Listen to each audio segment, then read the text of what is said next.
Okay. We should be going live. Hopefully you guys see us going live momentarily there. Camera's not too messed up. Alright, cool. So it looks like we're live. Guys in the chat, let me know how everything is looking and sounding. If you're new here, this is the Andres Restart podcast. I am Andres Restart, and I am joined by Dumo from Dumo Plays. His channel is linked in the description below. Yeah, man, how you doing?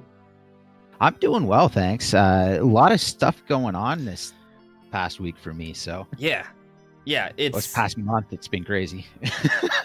For you, for me, for the internet, it's a lot. Yeah. I mean, I know, understand you have kids, and it was Mother's Day, so for those celebrating Mother's Day, happy Mother's Day. But yeah, man, it's been crazy. I mean, I know that you recently broke through 1,000 subscribers. I think last time you were here, you hadn't quite done that yet. So congratulations. Thank you. I think I was up 400 this month off of 2 videos. Yeah, I mean, it's something that's crazy. How sometimes a couple videos will just pop, right? I mean, you know Monster Hunter. You put out some good Monster Hunter advice, and they caught fire. Yeah, I was not expecting that whatsoever. So, like one video did 20,000 views in 24 hours, and that's not something I'm used to. Not something I'm used to. You deserve the attention, unless you don't want the attention. But if you want it, you can have it. I'll take it. Yeah. But thanks. On that note, guys, make sure to check out Dumo's channel. He streams Splatoons, Monster Hunter, and other great things, and sometimes puts out some really great tips videos as well. So you should definitely check out his channel. It is linked in the description below. But for those kind of curious what we're doing today, I don't know. I know. I do know. I'm kidding. But there's kind of a lot going on. So we're going to be getting into kind of this question that's been sort of looming as of late in terms of when Nintendo will actually make their E3 announcement. We know they're going to have a presence at E3. That's been confirmed. But the question is, when will Nintendo announce their actual plans? Will there be a Nintendo Direct? Will there be a treehouse? Will they have some sort of special online setup? Will there be other things going on, other tournaments and such? That's what we're sort of looking for right now. And I guess the reason why that's sort of relevant is because we've been covering now, I would say, a somewhat prominent leaker, Samus Hunter, who has been saying that there would be certain plans by Nintendo. So we're kind of waiting to see Nintendo actually make those announcements, even though they've been saying a whole bunch of other things that have been entirely true. So we're going to be talking about that. But we're also going to be jumping into other things as well. So we got sales updates on the Nintendo Switch. It has now sold over 84 million, and Nintendo is projecting 25.5 million for the next fiscal year. So we're kind of going into that, sifting through that a bit, and kind of, interpreting what that may sort of amount to moving forward, right? So we're going to be talking about that, and as the title suggests, we're going to be talking about good old Zelda and Metroid as well. For Zelda, well, I'll just tell you, there have been a lot of Zelda rumors circulating. We've been kind of touching on it week by week, but there are people who have told me that we should be seeing Zelda news this month, and we've seen things, some things publicly from certain rumors and leakers and such, and then there's been other things in the background as well. So supposedly there's Zelda stuff coming, so we're going to be talking about that, how that may tie into Nintendo's E3 plan. But we're also going to be getting into Metroid. So the interesting thing about Metroid is that I do also think this ties into Nintendo's E3 plan as well, maybe. And what's really interesting is that we've actually gotten, like, a fair bit of, like, Metroid news this week. There's been this ongoing case between Apple and Epic where a few things have surfaced. One, for example, being that apparently Samus was actually planned for Fortnite. So we weren't crazy with our theories back a few months ago. There was a plan for that, but we haven't seen it come to fruition. So we're going to talk about that, but we're also going to talk about how apparently Xbox had this expectation that Breath of the Wild 2, Prime 4, Metroid Prime 4, Bayonetta 3, and Shin Megami Tensei 5 were expected for holiday 2020 by Xbox, which also seems kind of crazy. So we're going to talk about that as well. But we're also going to be jumping into some sort of discussion, debate on this situation regarding Metroid Prime Trilogy. Should it happen? Should it not happen? An ex-lead designer for Retro Studios, Michael Wakan, expressed skepticism about it happening. And since that has sort of caught fire, Michael Lacan apparently has been the subject of harassment, so I'm going to just put it out there. Do not harass this person. Do not harass anyone. You can disagree with people, that's fine, but do not harass anyone for just expressing their own opinions. But yeah, so we're going to be talking about a whole bunch of things. Metroid, Zelda, E3, Nintendo, rumors, Switch Pro, Switch sales, all that tonight. So yeah, that's the plan.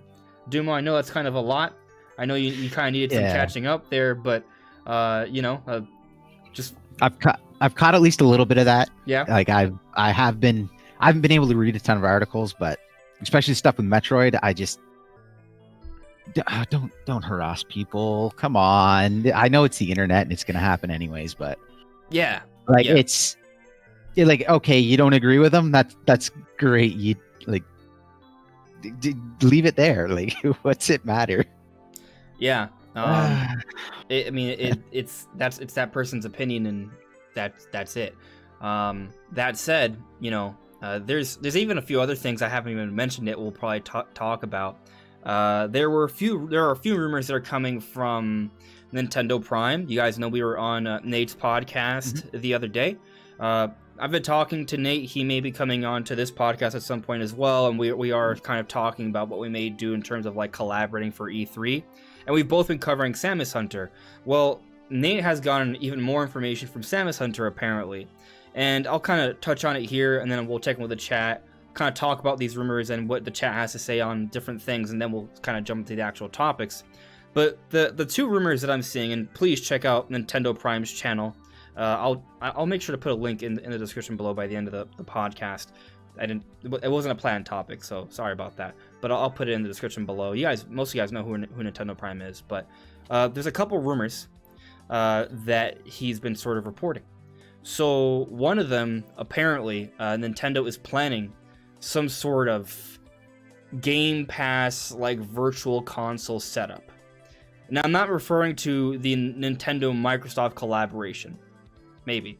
But basically, it seems like, according to Samus Hunter, and this is something between Nintendo Prime and Samus Hunter, what they discussed, which is why I recommend you just go and check Nintendo Prime's video for more details on that. But basically, it seems like Nintendo is planning some sort of rehaul of their legacy content, which to me makes total sense because Nintendo has relied on their legacy content for years. And when I say legacy content, I mean like Super Nintendo, NES, Game Boy, N64, Wii, GameCube, games like that. I feel like for sure they're going to go back to that. But what's interesting is that when you look at Super Mario 3D All-Stars, that's now been discontinued. You can't get it on the eShop anymore, and once the final manufactured copies have been bought, there will be no more to find out on the market unless it's resale. So it's been discontinued is the point. But that game is 3 old Mario games and they're all being emulated. That Nintendo created emulators for them, which is very suspicious. And the fact that it's no longer to be in one package is also kind of suspicious as well. I feel like it sort of supports the idea that Nintendo may be building up certain emulators to emulate a number of older Nintendo games, and perhaps we'll see Mario 64, Galaxy, and Sunshine again, but not as one package in 3D All-Stars, but as separate individual releases on the eShop, or as a part of some new sort of service that Nintendo will be offering. They'll be somewhat like a Game Pass virtual console kind of hybrid thing. That's kind of along the lines of what the rumor is suggesting, which I think a lot of people would be really excited about. Yeah, for sure. I don't...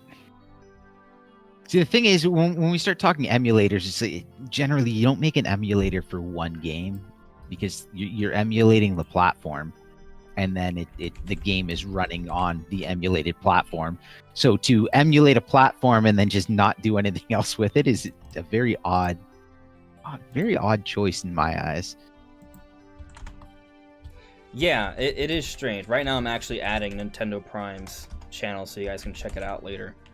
But excellent. The source to the rumors we're talking about right now. But I mean, it's interesting because Nintendo already has a paid online service, right? So if they offer a whole other online service, like how will those impact each other, you know? And it gets my brain sort of churning a little bit, because I wonder, and this is like pipe dream speculation, don't assume that this is what it is, but we know that there's some sort of collaboration between Nintendo and Microsoft, right, going on. We don't know what it's going to be. We know something's going on, and a lot of speculation has been Game Pass. So it does make me kind of wonder. The thought just crosses my mind. Again, I don't think this is like super likely necessarily, but I just feel like it's worth mentioning. What if this rumor regarding this legacy content and some sort of Game Pass like structure is some sort of weird collaboration with Nintendo and Microsoft, where we do get like an adapted version of Game Pass where it's mostly just like Microsoft exclusives, but it's also Nintendo offering their virtual console games as a part of a combined like online subscription that you get only on the Switch eShop. I don't see Nintendo putting Game Pass on and a bunch of Microsoft properties on. What I could see is, say, a Game Pass like service that's Nintendo games. It's operating off of Microsoft servers. That I could see happening. It's just Game Pass is such a ridiculously good deal that it makes sense for Microsoft, but it doesn't make any sense for Nintendo. I don't know, like how do you then go on and sell your first party games after that? How do you sell like it? Because I don't know. It just, there's so many issues with it, with actually selling your titles afterwards. Like it's just too good of a deal. Yeah, I hear what you're saying there. So, and maybe that makes more sense, that like maybe Nintendo could have some sort of partnership where Microsoft helps them to sort of put together some sort of server, and it doesn't mean that you can play like Halo on your Switch, but maybe it means you can play like, I don't know, like Conker's Bad Fur Day or Banjo-Kazooie as a part of the legacy content. Like they get some of those smaller, older titles on there. Well, that could be the other thing too, is it's just legacy content that is currently owned by Microsoft and Microsoft Studios. The other thing is there are Microsoft games on the Switch, so it could just be old stuff. Don't they have the 007 rights right now? Like GoldenEye rights? I'm not entirely sure. It feels, I know it's a little messy because Rare, but then also GoldenEye is a whole other thing, right? Like it's a big mess, but like yeah, it could just simply be something like that, where they currently are in control of the rights, and the collaboration is legacy content that they are in control of and they're allowing. Again, if they were to do, say, a Game Pass like setup for Nintendo running off Microsoft servers, Microsoft does have games on the Switch that would clearly make sense to be there. So I can't even think of it. Ori's one, isn't it? Yeah, both Ori games are on there. So you're looking at games like Ori, Minecraft, things like that. Like they're on the Switch already. So well. Yep. But keep forgetting about Bethesda. Yeah, they're Microsoft now. Oh my goodness, that's so weird to think of. You could argue that Microsoft is Nintendo's like best like third-party partner now, because if you include Bethesda into that, there's a lot of pretty good games that are on Switch that are owned by Microsoft. That's a solid Think push, about actually. it. Like, there's Minecraft itself. There's Minecraft Dungeons. There's Ori and the Blind Forest. There's the other Ori game that's Will of the Wisps. There's Wolfenstein 2. There's Doom. There's Doom Eternal. All of those are Microsoft games, and all of those games are very high quality games that people love. Those are big. Yeah, those are big. And there's more probably coming. Yeah, that's a pretty big list. Oh, Skyrim. I was about to say it's like Skyrim. It's oh gee. Yeah. It's hard to think of like someone pushing out like Capcom or Square Enix right now with how well they've done, but that's a big list of games. Yeah. Obviously, none of them are ground up for Switch, and I'm not sure that'll ever happen unless Nintendo and Microsoft work together on a Banjo-Kazooie remake. But aside from that pipe dream, right, like, none of it's ground up, but still, it's all quality ports. Yeah, it's all like, you don't need ground up, you don't need exclusive, you you need options for games to play. Yeah. And Yeah. as long as the options are there and as long as they're good, I couldn't care less if it's a port or exclusive or any of that. So whatever. And like, we're talking some pretty nice titles. So Yeah. But yeah. I don't know if what we're speculating on is at all related to the legacy content. It could be two entirely different things. That's probably more likely, right? But Doom, I like how you kind of like leveled down my like dream scenario here to where it kind of makes more sense, where like maybe they would work together to get some servers going where they could put their legacy content on there, and maybe by doing that, Microsoft obviously gets a small piece of the pie, but that also Microsoft is then okay with offering some of the legacy content that used to be a part of Nintendo as well, so that the legacy content could be a little bit nicer on the Switch eShop.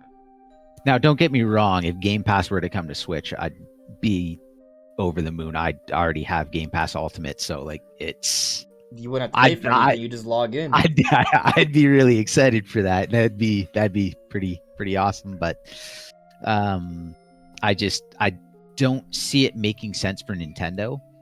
But it's not like that's all Microsoft is able to collaborate with Nintendo on. So they definitely have other options. They have other games. It could be something as simple as like, oh, here's another Minecraft dungeon story. It could be like, you never know. Like people like could be hyping this up, and it could be something tiny. So sure. And I mean, it's all about perspective, right? Yeah.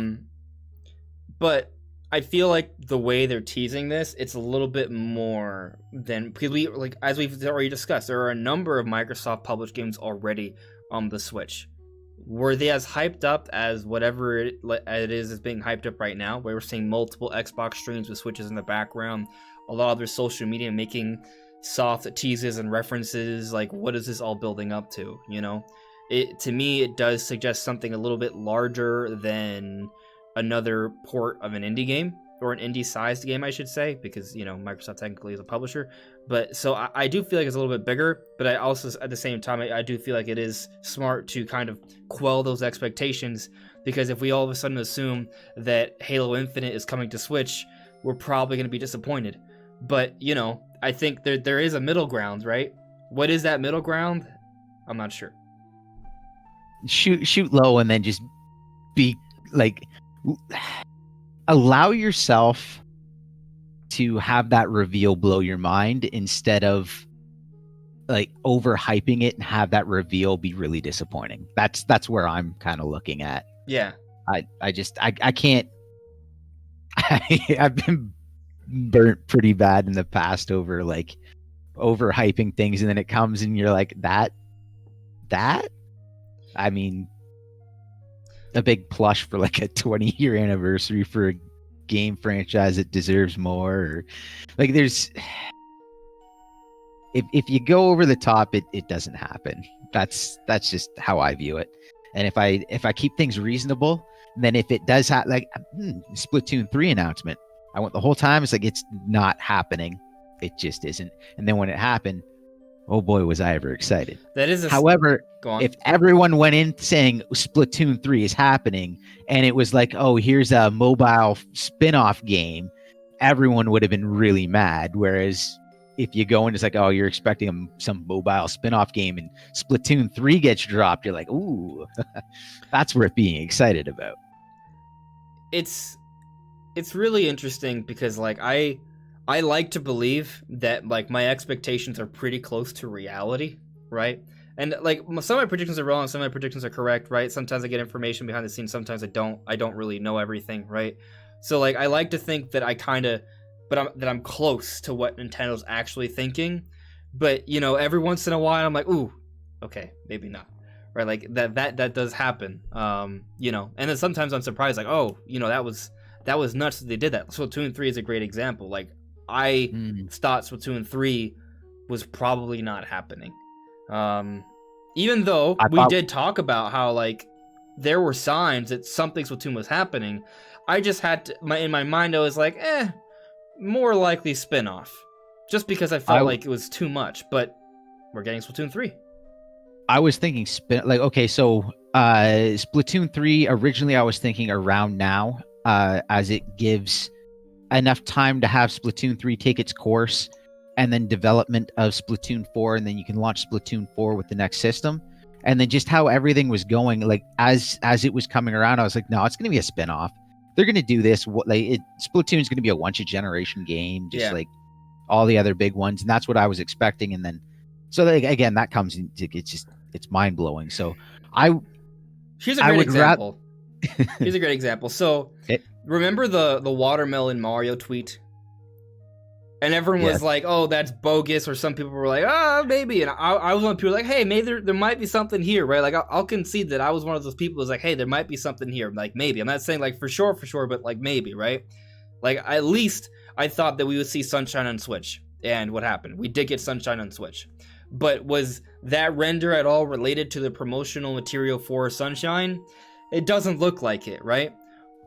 But at the same time, while that may not have been a tease specifically, when you go ahead and you look back to the beginning of 2020, we did get like that SOS signal of helping the salmonids from Splatoon. And people were like, oh no, there's no way that's anything, because Splatoon 2 is done. They're not going to do anything, except we talked about it. We made multiple videos about it. We talked about the podcast. Hey, it looks like they're going to do something with Splatoon related to the salmonids. At the time, we were speculating maybe a spin-off just because, you know, Splatoon 3 maybe at the time may have seemed like too good to be true. But lo and behold, they were teasing Splatoon 3. So I guess the point is that sometimes Nintendo does tease things and sometimes they don't. And we're never entirely sure when they actually are or whether it's just for fun. It's Nintendo. They left field, man, left field. Yeah. But on that too, like they did the SOS. And then afterwards, they specifically said Splatoon 3 hasn't started development. We've been too busy on Animal Crossing. Right. We're looking to do something special for the fans. And it's like, okay, we haven't started the new game. We're going to do something special for the fans. They totally started the game and they just lied. That sounds like spin-off to me. Right. Yeah, but it's actually... Or like, something, maybe what they're thinking, we'll do something special for the fans. We're going to get this game. We're going to punch this game out real fast. And we're going to get it to market, and you guys are going to have some fun. And we're going to do some events in the meantime. It's like, okay. You know, the other thing is, it is possible that maybe at the time it wasn't going to be Splatoon 3. Maybe it really was going to be a spin-off, or maybe it was going to be an expansion. And when they were doing, they're like, you know what? Let's just go ahead and do a whole game. Like, we've seen Nintendo talk about this multiple times. We're like, oh, we had these different ideas carrying over from our previous game. And then we just decided to make it a whole other new game. So it's possible it was that, and it wasn't so much they were lying, it was they were working on stuff, and at the time they weren't sure what it would be, and it just turned out that it was worth being a Splatoon 3. Yeah, or it could have been like that. At the same time, it could have simply been that day. It's like, no, we haven't started it. And it's like, that's what I'm doing at 8 a.m. tomorrow. So. Like, yeah, you never know. Like they like to play around with words. And there's also NDA, right? Like sometimes I think they have to straight up like pretend they don't know, because publicly they are not allowed to like reveal any information at all. So, you know, sometimes just straight up denial is kind of where they put themselves. Yeah. Which I want you guys to kind of, sorry, but I just want to put this. Yeah. I want you guys to keep that in mind, like straight up like developers or executives straight up denying things, as we talk about the other things we're going to talk about later into the podcast, because there's a history of this, and then it turns out that no, there's something. But just keep that in mind moving forward. But to your, what were you gonna say, doing before I cut you off rudely? Sorry. Oh, it's all good. It's all good. There's multiple aspects to this. It could be an NDA. It could be they're just playing around with words. And at the same time, at any given time, we also know that they have no issue straight up lying to us. So. It's hard to follow, and it honestly, for me, as much as it could be frustrating, it keeps it fun because you actually don't know, and so that's why we can actually have these conversations. yeah, for sure. But actually, I see Nintendo Prime in the chat. What's up, man? We were actually just talking about one of the rumors you were pushing out related to the legacy content. There's another rumor that Nintendo Prime was talking about, actually, that was related to Switch Pro. So, and this is basically, again, check out Nintendo Prime's channel. He has the videos detailing and putting in more detail. But basically, Samus Hunter was telling Nate that Switch Pro is happening, which, okay, sure, the Nikkei, like Bloomberg, like it's just kind of the long list of like sources that we consider credible just continues to build on this actually happening, right? But you know what was also said is that, okay, Switch Pro, that's happening. It's going to be kind of like a higher end sort of a version, an enthusiast model, right? But then apparently there's also a plan to sort of revise the Switch Lite and the base Switch as well to like a version 3. Which makes complete sense to me, actually, because, well, they already did that in 2019. They had 2 revisions. They had the Switch Lite, which is creating that pillar for more of the mobile side of things, and then just a slightly better version of the base model. But what's interesting is that I remember it's a rumor, but it may be the case. There was this like report going around that NVIDIA may be phasing out the initial sort of Tegra chips. Ooh. Right? Yeah, I forgot about that. So when you take that into consideration, at that point, Nintendo can no longer manufacture. If it's true, right? If it's true, Nintendo will eventually no longer be able to manufacture base Switch or version 2 Switch and Switch Lite. So if we get to Switch Pro, maybe it would also make sense that those models should be replaced in some way as well. Like, so it kind of makes sense. So this rumor coming from Samus Hunter that Nintendo may be planning multiple revisions here. Obviously, those would be probably more like quiet revisions, so they may not even change much. Perhaps the box art will change slightly, if even. But, you know, those are also coming as well. And it makes total sense, assuming that NVIDIA actually is phasing things out, which, again, isn't really that crazy to predict because technology companies do phase out some of their older things so they can move on to newer stuff because it's actually just easier to make and cheaper. Yeah. I've been through that. I used to work at a hospital and we had pagers. And not too long after I left, they all got iPhones because it was just cheaper for the hospital to supply iPhones to everyone. Yeah. Which is crazy to think. I'll tell you my job. The gap. So sometimes, depending on the timing of things, when devices need to be replaced, those people end up just getting upgrades because it's easier. Yep. Yeah. Sometimes that's how technology works. But let's kind of check through the chat. I know you guys probably have brought up some really great points. So if you added me, I'll see if I can get to it, and then we'll jump into some of the other things, and we may cross-reference some of these rumors we sort of open the podcast with when we get into the other topics. Let's see here. Quite a few people in the chat. Thank you so much for coming, guys. Again, happy Mother's Day to everyone. Even if you're not a mother, just, you know, I hope you've been enjoying the day. But let's see here. iSonic. He also said that the games can be bought separately. I'm assuming it's reference to the potential sort of virtual console like setup. Like you're saying that Samus Hunter has suggested that perhaps this Game Pass like virtual console service, we could maybe buy those games separately. Yeah, I mean maybe that could be the case for sure. I do think I heard that too. So yeah, I could see it and it's nothing new. I could also see it as being something that they would do for people that are not like bought into the Nintendo Online, because that also gives them an option that removes one of the complaints that people have with the NSO, one of the many complaints. Yeah, because maybe you only care about particular things. You don't care to pay for the whole monthly service. And what may end up happening is that you'll end up buying more than what the monthly service costs, and then you're eventually going to realize, oh, I should just get the monthly service, but you will still have bought some games. So kind of having both options actually makes Nintendo or whatever company uses that service or that model more money in the long run. Yeah, that's usually what ends up happening. Yeah. Sometimes it pays to be consumer friendly. DE Fox Anime. Put legacy games on the Switch so I'll never have a reason to hook up my Wii U again. That is what I use my Wii U for, because that is like what it's best for. It has probably more games than any other like Nintendo system in terms of like legacy content, which is really great about it. I will say that I do not have a legal way to play F-Zero GX on it, so I would love if there were to be a lot of GameCube games added to some sort of legacy virtual console thing on Switch where I can play F-Zero GX and other amazing GameCube games, because there's a long list of them. Remake it.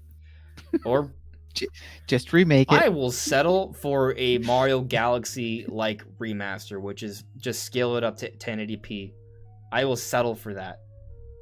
and play with a Pro Controller. Like, that would be fine for me. Granted, there's the analog trigger situation, so there would have to be some adaptations for sure. They can figure something out. Yeah.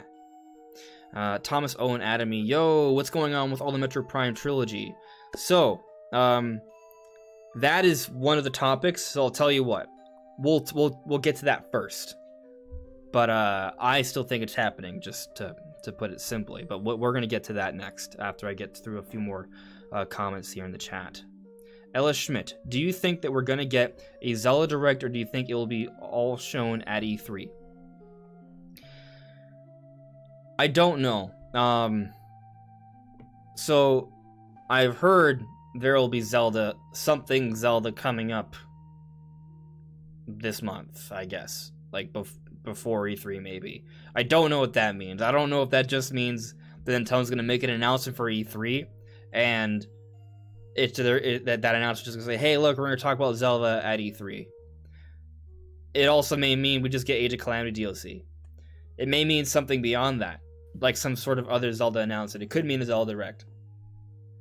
There's a lot of room there, but if I were to kind of give you my best estimation, my expectation is that Breath of the Wild 2 will be fully detailed at E3, and there may be a few other Zelda announcements around then.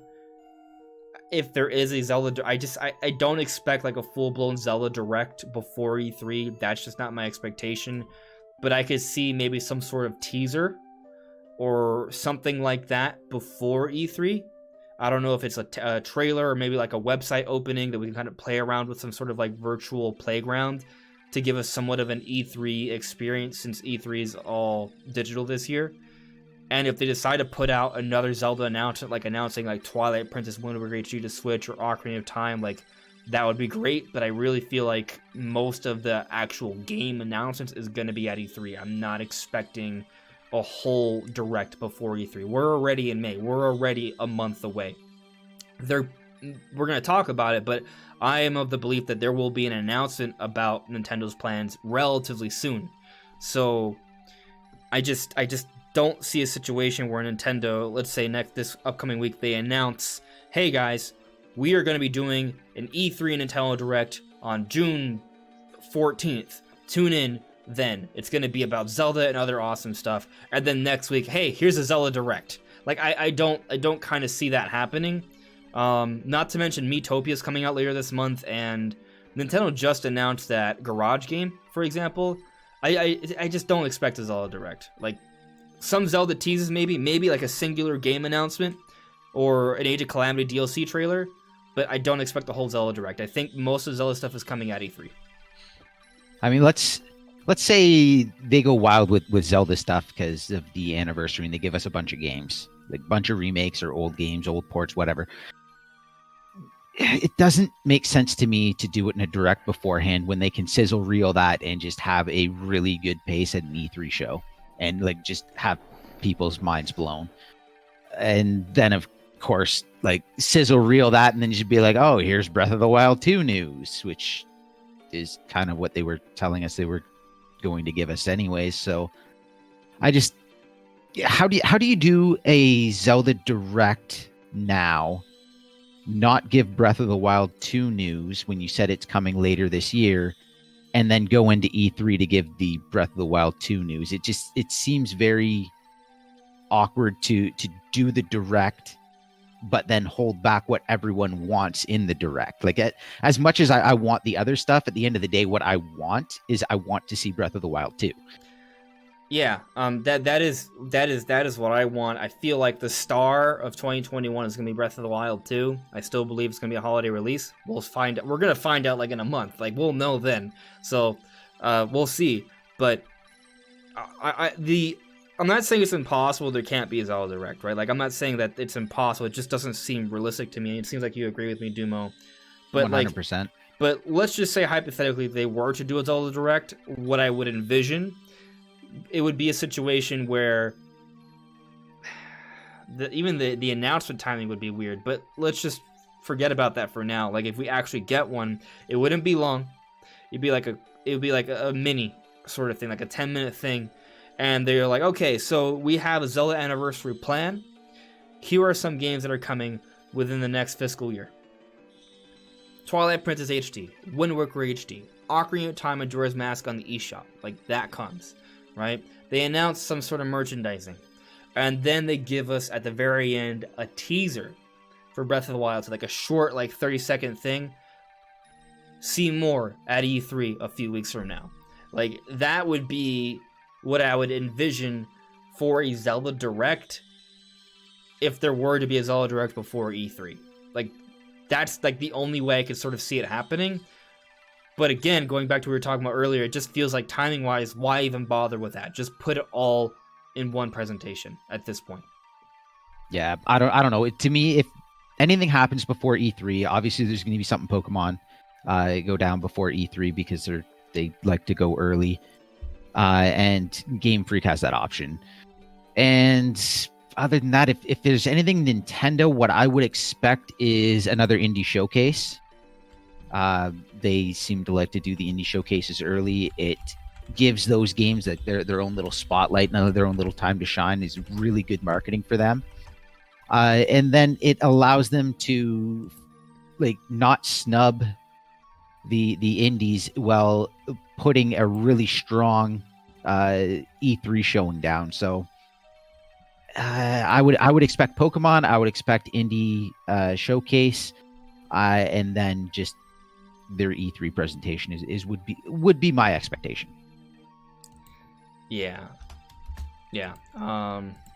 We'll see what happens. Obviously, but I feel like rumors and news. It's every week. There's interesting stuff coming. So regardless, I think we're going to be entertained. But yeah, I think just wait for that announcement. I think there may be some hints and teasers. I do think something Zelda related will pop up before the big show in June, but I don't think it's gonna be a whole direct. But we'll see. Game walkthroughs added me. Do you think Midna could make a return in Breath of the Wild too? It's an interesting question. I think the most likely answer is no, because we rarely see like returning characters save for like the staples. You know, Zelda, Ganondorf, Link, Impa, maybe some Zelda King, Tingle occasionally. You know, there's Beetle. But for the most part, you don't see too many recurring characters. And Midna was like the main character save for Link in Twilight Princess. But I do feel like there is a potential huge connection between the Breath of the Wild universe and Twilight Princess.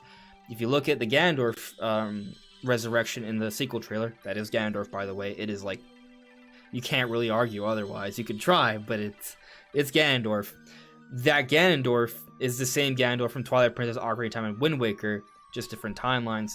But basically, there's a hole in the chest, and that hole is from Twilight Princess. So there does seem to be a link there. Perhaps once Link defeated Ganondorf at the end of Twilight Princess, they tried to reseal him, and all the failed attempts, because that Ganondorf already had several failed attempts, which matches up to the legend of the many failings of Ganondorf that led to Calamity Ganon. So there does seem to be like a connection there. And with that in mind, maybe, you know, there's something else at hand here, because in the sequel trailer, there do seem to be like voices saying "help us" when you play it in reverse, which is really creepy but also super cool. It's people chanting "help us, help us." They're like trapped souls or something like that. Could it potentially be connected to the Twilight realm? Could the Twilight be trapped? Could their souls be trapped? Potentially. And if that's the case, then maybe you do bring in Midna. People have been theorizing that it's all related to the Zonai. But what if the Zonai are like some sort of like off-brand species of the Twilight? What if their roots are connected? Like, we can go a long time theorizing about the connections here. So I guess the point I'm making here is that if they could totally find a way to bring in Midna, and it wouldn't be an ass pull. Actually, it still would be an ass pull because Midna is old at this point, unless Twilight lived for a lot longer. But maybe like a descendant of Midna, for example. Something like that is not out of the question. Just, I wouldn't say it's super likely. What were you going to say, Dumo? I would say more than anything, if you're going to see Midna, you're going to see an Easter egg, like a hint towards, and it's basically more going to be like fan service. Because Nintendo has not... Maybe a ghost of Midna for like a particular like segment of the story. We've seen ghosts in different games before. We've seen him in Twilight Ghost. Princess. We've seen him in Wind Waker. We've seen him in Majora's Mask.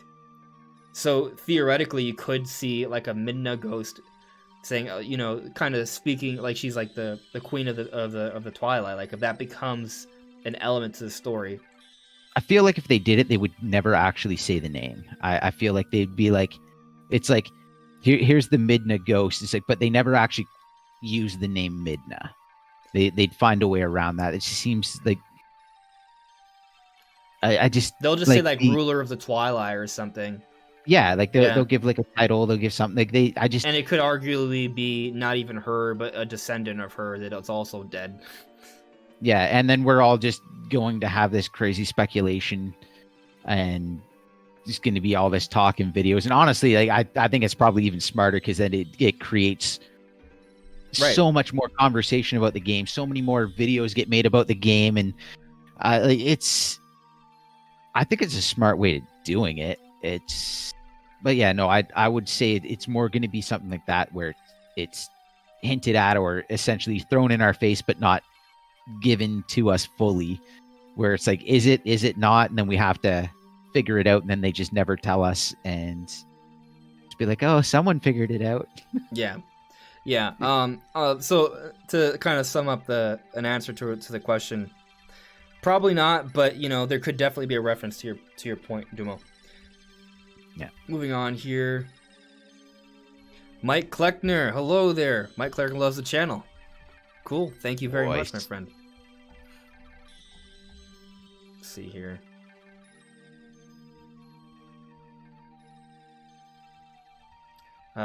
Mike, Metro ever make it to Fortnite with a 0 point? If by Metroid, maybe Samus. I think there's, I don't know. I think at this point, if Samus is added to Fortnite, it would be, they would have to tie it in, but it wouldn't be related to the 0 point because they kind of already moved past that with the seasons, right? I think maybe initially they were perhaps planning that, but Nintendo wasn't ready to make a Metroid announcement, so there is no point in having Samus in Fortnite for marketing purposes. But we'll kind of get into that a little bit later into the discussion. We're about to jump into all the Metroid stuff now, so we're not far off. Sonic. I feel like the Zelda announcements are this Thursday talking about Hyrule Warriors Age of Calamity and Skyward Sword HD. That could be the case, just updates on those games, you know? That seems fairly reasonable.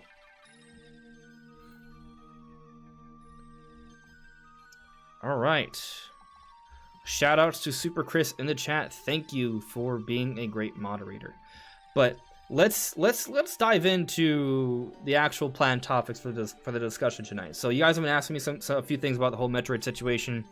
So let me kind of recant the series of Metroid news that happened this week. And I actually am curious what you guys think here, because I was kind of kicking myself earlier because I made 3 Metroid videos in a row this week, basically. And I was wondering if people were like, oh, just Metroid. What about other stuff? Like, I was wondering if you guys were like, this is too much Metroid. I wish there was a little bit more of a balance. So if you guys would have preferred more of a balance, let me know. But my thought process is like, hey, I have a queue of videos in my head that I want to talk about. But when there's news that surfaces, that I'm like, oh, I should talk about this instead. I prioritize the news.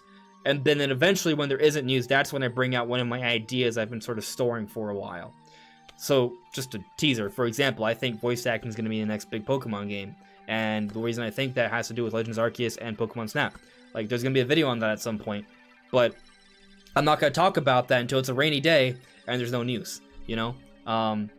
There's just a whole bunch of news this week for Metroid. So I'm really curious what you guys think in terms of, like, the series of Metroid videos I put out this week. But on that note, the news that sort of pushed all those Metroid videos, the first one was related to, I talked about, like, you know, the plans for Metroid at E3, right?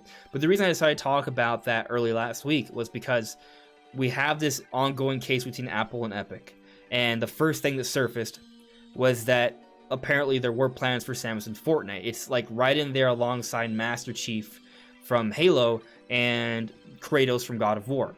There's a big God of War game coming out at the end of this year, hopefully. There's a big Halo game coming out at the end of the year, hopefully. So the idea of having these characters in Fortnite is very obviously just like to market these games. Like, that's why Sony and Microsoft did that. And then in the plans, right, that we weren't supposed to see, right, Samus was also there. So there was at least apparently a discussion or a plan by Epic to get all 3 of these characters in there. But Samus isn't there. It's strange. Why? The thing that makes sense to me is because if you think about it, there's no like footage out there. There's no marketing out there for any sort of known Metroid game. The only known Metroid game that's in development, like actually officially, is Metroid Prime 4. There's no footage for that. It's not coming out this year. Probably. So there's no reason to put Samus into Fortnite to market nothing. So that's why the announcement probably wasn't made, if Nintendo was even willing to do it, right? But I do think there is at least one Metroid announcement coming at E3, and perhaps Nintendo wasn't ready to make that announcement around the Game Awards when they made the other announcements for Halo and God of War and Fortnite. And perhaps they weren't ready during the February Nintendo Direct either, so they weren't able to even put in that announcement towards the end of the season with the whole 0 point crossover thing. But who's to say they can't just add Samus later on this summer if they were to announce a 2D Metroid? They totally could, and I think it would be great marketing. But we don't know what's actually going to happen. All that we know is that there were talks or hopes from the Epic side of things to get Samus in there alongside Master Chief and Kratos. So I've seen some of what's been going on. There's so much information. Oh my goodness. Yeah. Some companies must be really unhappy with how much information is coming out. There was a during LeBron James actual character model inside this 94-page document that surfaced because of the legal case between Apple and Epic. There was a plan to put LeBron James in Fortnite, and there's an actual character model inside this document you can see.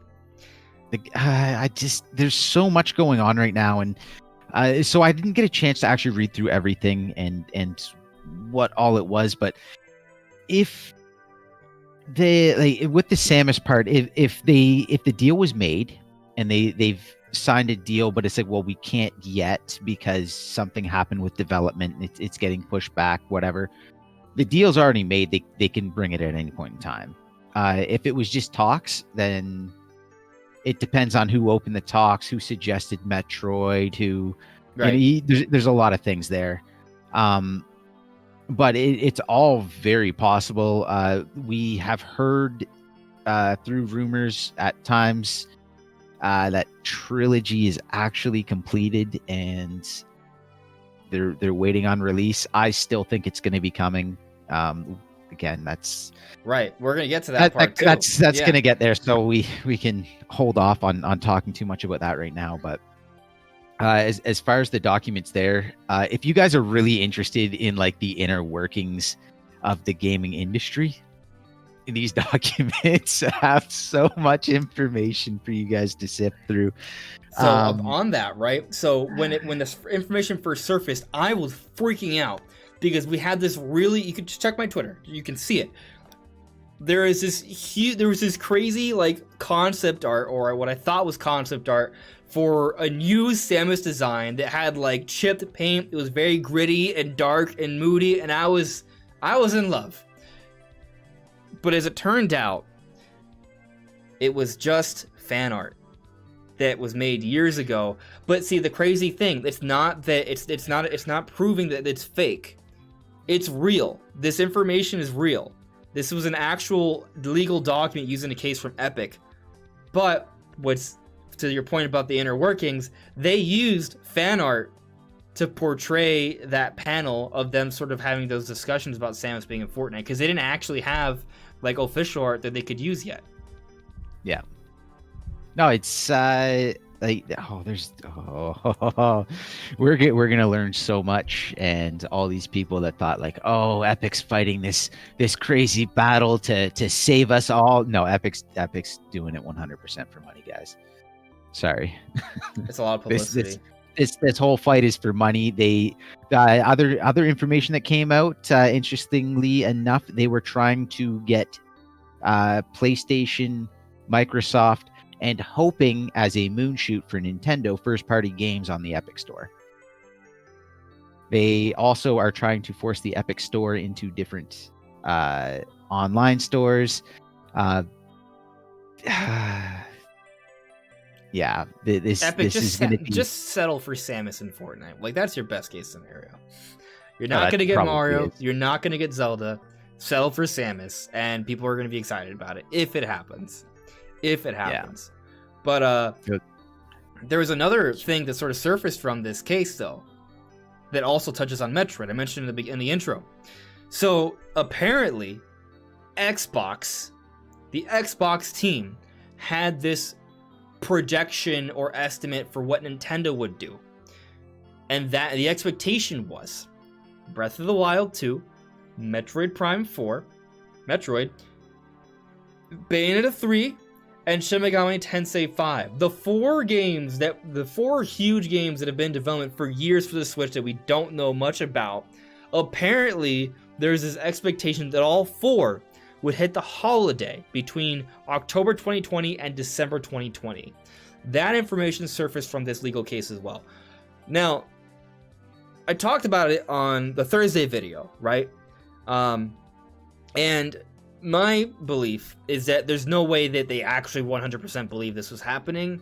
I think what it was that they created this high level expectation so they could prepare themselves for a worst case scenario for them. Because if Nintendo did come out with four major games like that during that period, it would be very hard to compete with Nintendo.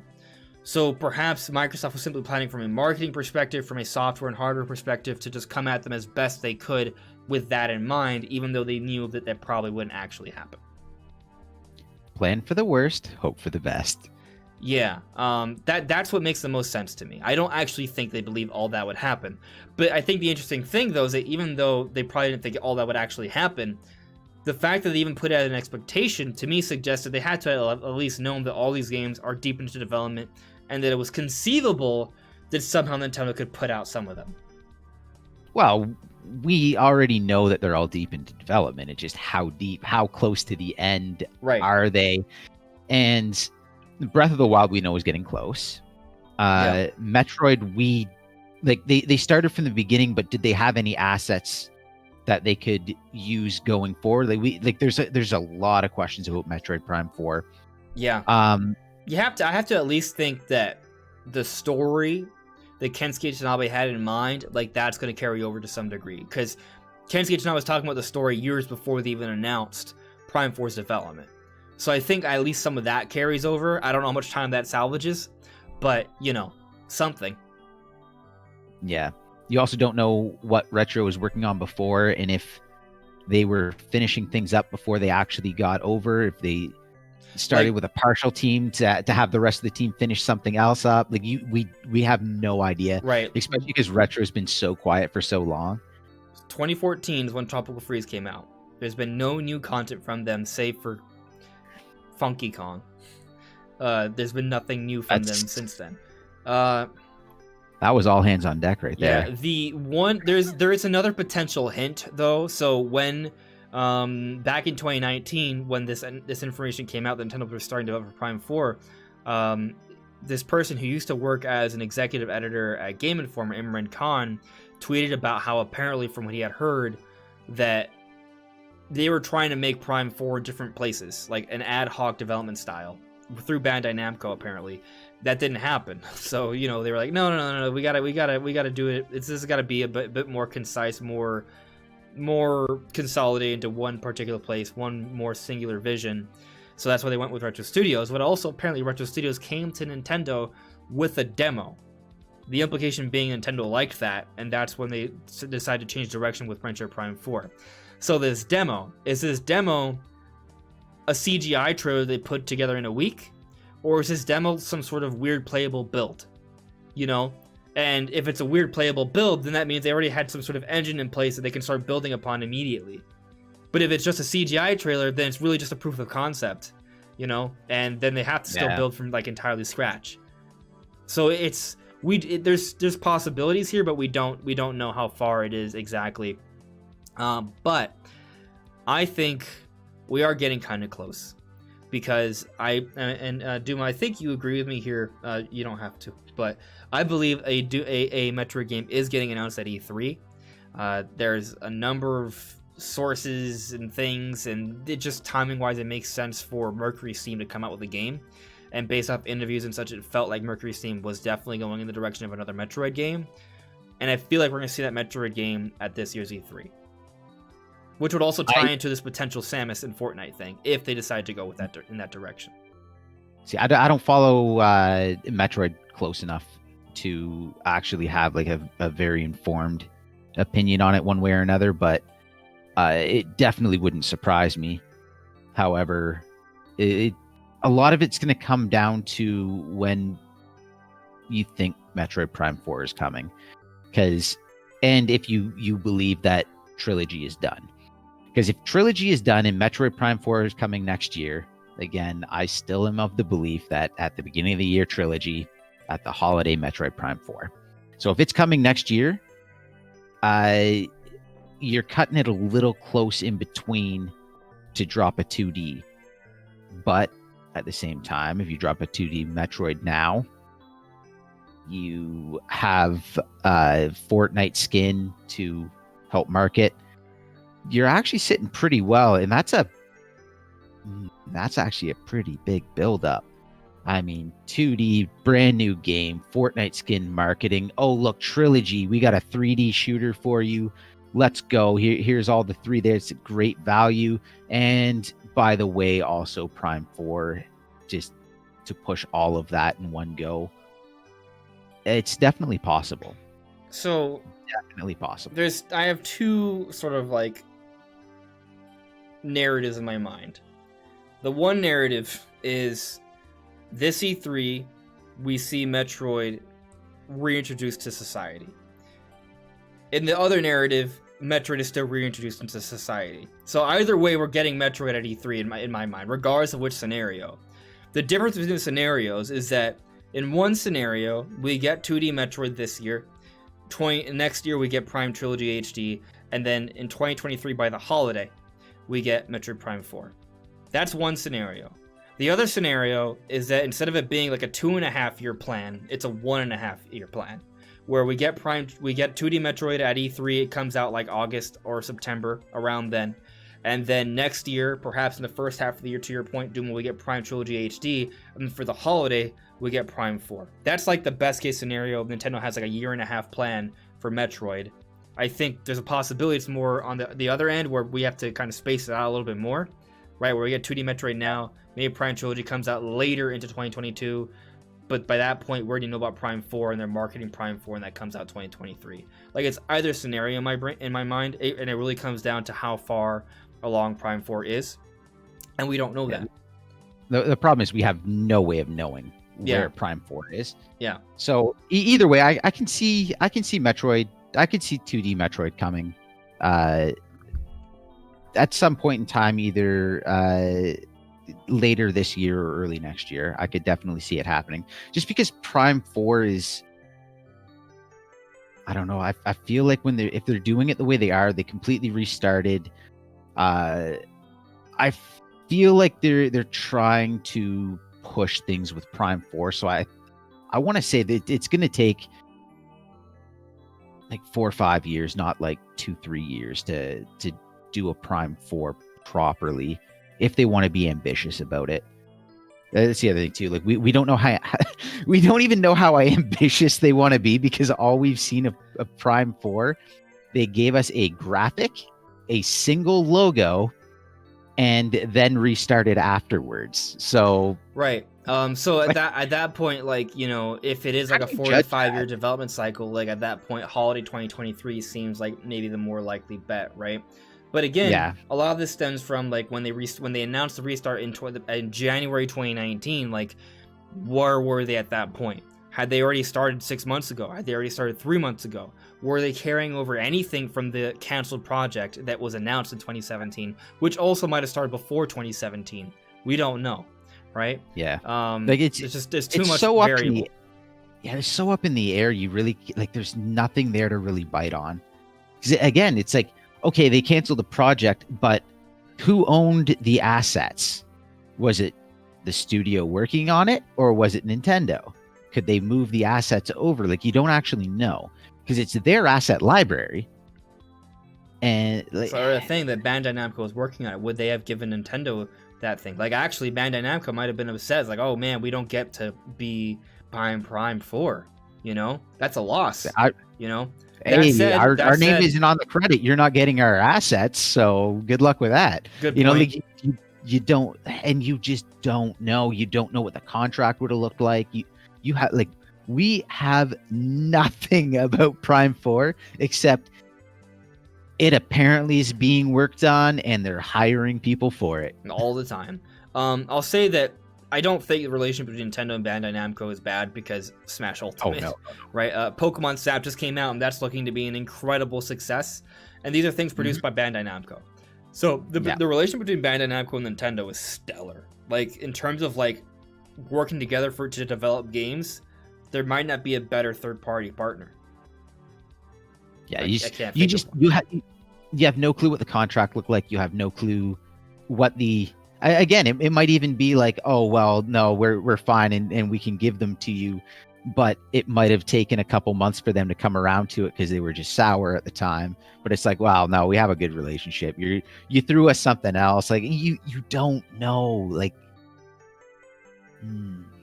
it's such you don't know. But let's pivot a little bit though.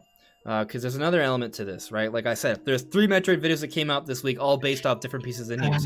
So the first one talked about Metroid E3 plans, but that was based off of the news of Samus and Fortnite. Like, I think there's going to be a big marketing push for Metroid, starting with E3, potentially with a 2D Metroid, potentially a Prime 4 teaser, but not like super likely, and maybe also the Samus and Fortnite thing. Like, that would be the beginning of the marketing push for Metroid, right? But then on the Thursday video, was just talking about like release date expectations, right? And that kind of surfaced because of the Xbox expectation, right? But then the video put out on Saturday was in response to this elevated conversation regarding Metroid Prime Trilogy HD, because an ex-Retro Studios lead designer on Facebook expressed skepticism about it happening for development reasons, because transitioning Prime 3 to traditional controls would be too difficult. It would have to be... what was the wording he used? Hard. It's like. Brute forced. Brute force coding, which is a terminology with coding, right? It would have to be brute forced, and it will require a great deal of effort. He used his example was a handful of people working on just the controls for a year, which to me, I never interpreted as that's not that much. That's fine. Nintendo would easily do that if that's what it takes to get the controls working. They would absolutely do that. Get Prime Trilogy working. But that's what happened. So Michael Wakan put this out there, and people started talking about it. And I saw it on Twitter. I didn't even feel like making a video on it because I was like, I disagree, and that was it, right? But people continued talking about it, and I felt like it was worth talking about because now a lot of people are worried that Prime Trilogy isn't happening. And it's not just because of what Michael Wakan said, but also because we haven't seen anything about it for years, and it's been rumored since like 2018. So is it happening? In short, I think absolutely. Dumo, what do you think? Oh, I think it is. I've been on board with it happening ever since it was talked about as a rumor. This whole idea, like, so there's multiple things that was going on in his statement. One was talking about brute forcing it. The other one, he was saying like you can't do gesture aiming to traditional controls because the game goes too fast and you wouldn't be able to do it. But we have gyro, and for some reason he said like gyro wouldn't do it. Like, have you seen Splatoon? Like, gyro can definitely handle the speed. I think it's not so much the shooting controls. I think it's the gesture-based stuff. Like, because in Prime 3, like, there are moments where you, like, grab, like, switches and you pull out and turn and push back in. And there are times where you, like, use, like, a laser to, like, burn things together. Like, there's a lot of gestural-based things, and there's, like, the nunchuck pull. All of which I think are fairly simple to do, honestly. But, that was the argument, I think. You're telling me that a company as innovative and ridiculously creative as Nintendo can't find a way around that? You're telling me that they can't just take, oh, it's like, oh, you're gonna reach in, grab a switch, turn it. You're telling me they can't just make that a quick time event? So you know what I'm Like, thinking right okay, now? it's not as cool, but again, you're telling me they there's no way around that whatsoever. None at all. None at all. Like right there, I can tell you, quick time event, boom, done. Is it better? No. Is it done? Yes. And guess what? It still sells. Still Yeah. make money. So that's the other thing. Like, it doesn't have to, like, people may be upset about it maybe not being the best ideal port ever, but it could still work. But I mean, look at Galaxy and 3D All Stars. Would I say that's the best possible port they could have done? No. But does it suffice? Is it playable? Yeah, it's fine. You know, so it could be that. But I'm not even saying it's that either, right? But just but consider like this person's perspective. They worked on the Metroid Prime series. The Metroid Prime games required a great deal of work. They worked so hard on those games. An extreme amount of effort went into those games, and they did not sell well at all. Considering the quality, the critical acclaim, the effort that went into them, they did not sell well. So when you consider it from that perspective, perhaps this person thinks that because the Metroid series hasn't seen that much success and how hard it was to do, it's not that it's impossible. He never said it was impossible, just said it would be very hard. Maybe from his perspective, he doesn't think Nintendo would think it'd be worth the effort because the series hasn't shown to sell very strong. So maybe he just thinks it's not something Nintendo would do. They'll do it for Mario Galaxy or Zelda, but they won't do it for Metroid. Maybe. And again, that's fully possible. And there might be something a little bit more emotional to it, and the connection to it. Might have wanted to do it back, like do more with it back when he was working with the company, and perhaps things just didn't go well, and you just, again, you don't really know. No. So it's like anything can happen at this point. I'm not discounting anything. It's not like it can't be done. It's not like, oh, well, would Nintendo do it?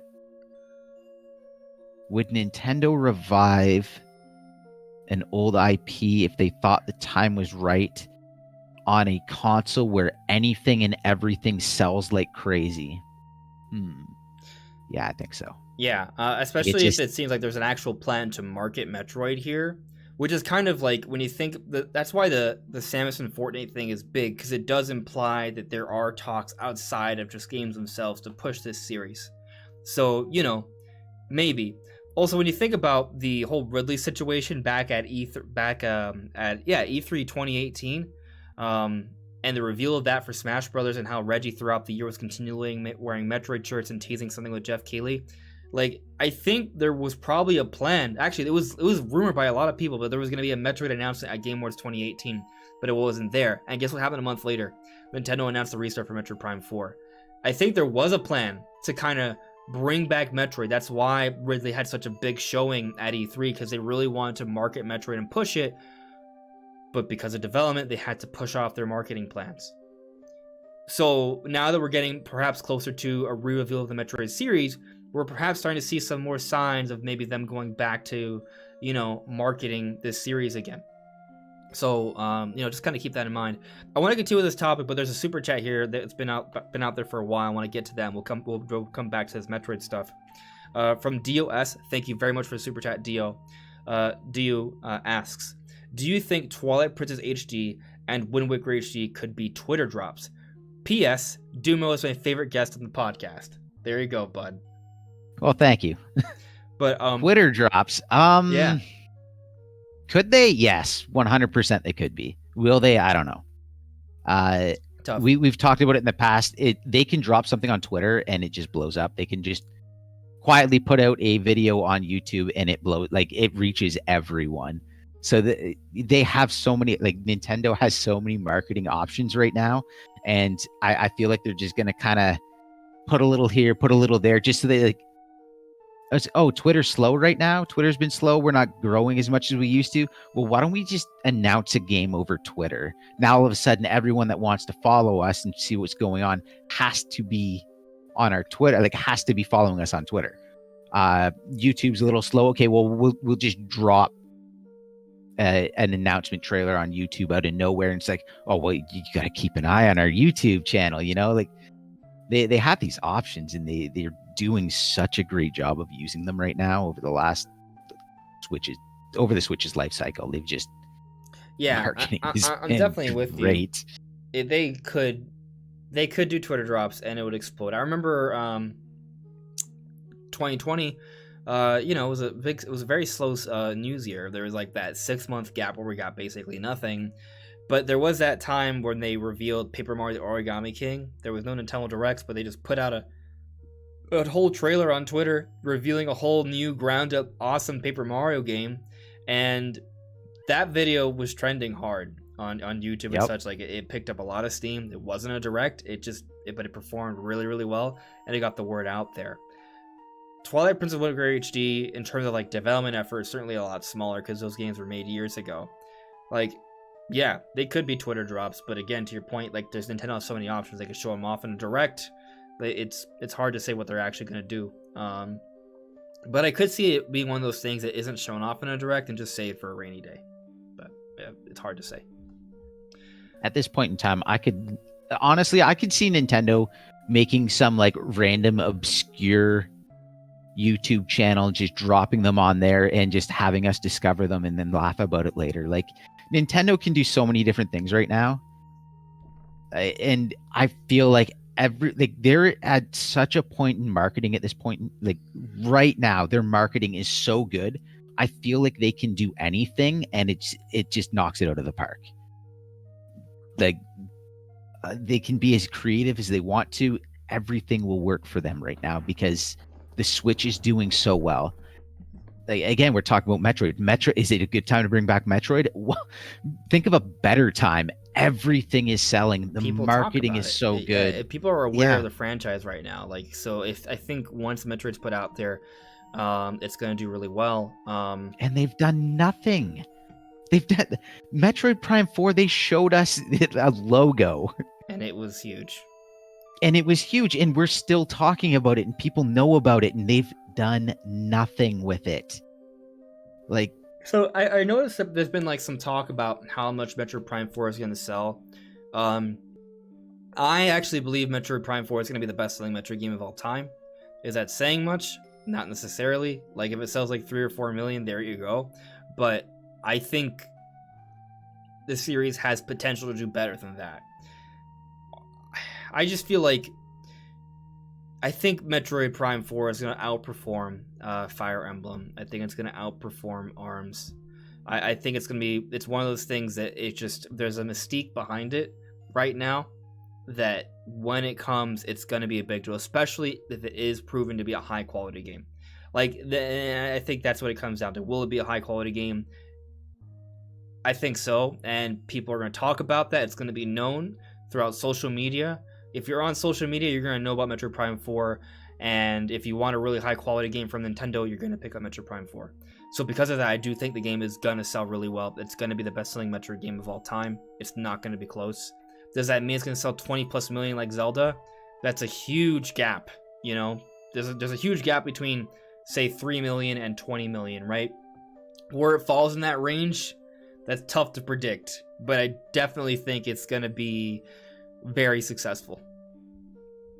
If I had to put numbers on it, I would say it easily, with the install base we have now, we're looking at probably somewhere like before it could even possibly come out, we're probably looking at a 90 million install base.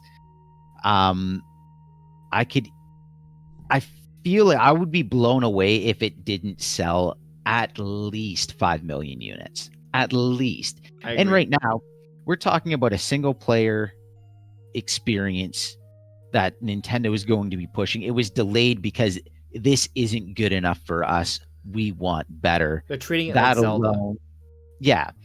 I want to say 10 million. I could see 10. I want to say 10. But that's like them completely succeeding in their goals. But again, they have to do that. If we're talking 2D Metroid into Trilogy, into Prime 4, I could see 10 being hit, and that would be phenomenal because you're looking at Splatoon numbers right there, and Splatoon a little bit hot right now. Yeah, so I mean the thing with Splatoon is that it's cool, it's fresh, right? It's a multiplayer game that a lot of people want to play, and those tend to perform really well. So it's a service, so it sells for a long time because it's updated for a long time. Yeah, I mean, think of it like this: Monster Hunter Rise is doing really well. You know, if Monster Hunter Rise can do really well, I feel like Metroid Prime 4 can also do really well. Mind you, Monster Hunter is also just coming off of a 20 million unit. Yeah, I mean, it has across multiple platforms. There's a lot to it.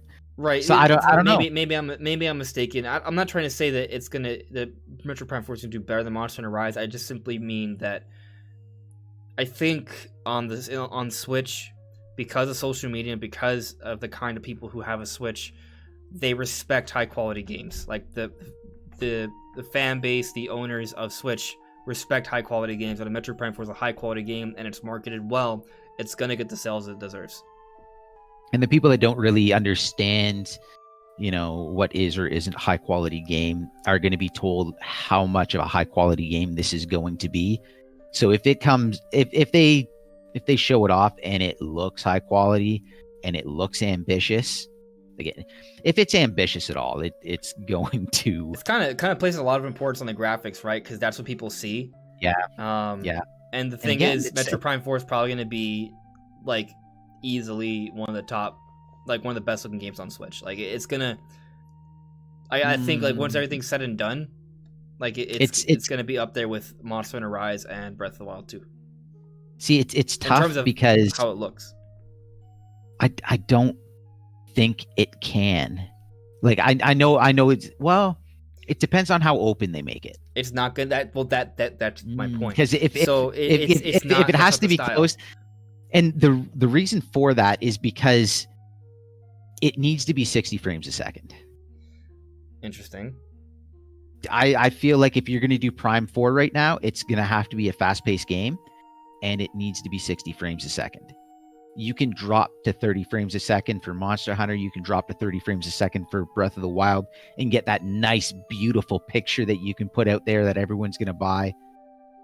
I feel like to do it right, I feel like Metroid's going to have to be a fast-paced game, and I feel like they're going to want that 60 frames a second, so it doesn't sell as well. Like 60 frames a second doesn't sell as well as 30 frames with a better picture, but it plays so much better. And yeah. I think that's like, one is like chasing the picture that people buy, and one's chasing the reviews that people buy. So I don't know. But again, if it's enclosed, it's not wide open. If you're not doing some massive, huge open world, you can do a lot of tricks, save a lot of energy, and you can put a lot in there. You can make it really dark, which kind of obscures some of the issues you're having. There's a lot of options, so I don't know. I really don't know. I do believe that Metroid Prime 4 is going to be a really good-looking game, but, I mean, to your point, like, 60 frames per second is really important, but I think because it's not going to be as open as Breath of the Wild or Mario Odyssey, it's going to be more of a close corridor kind of game.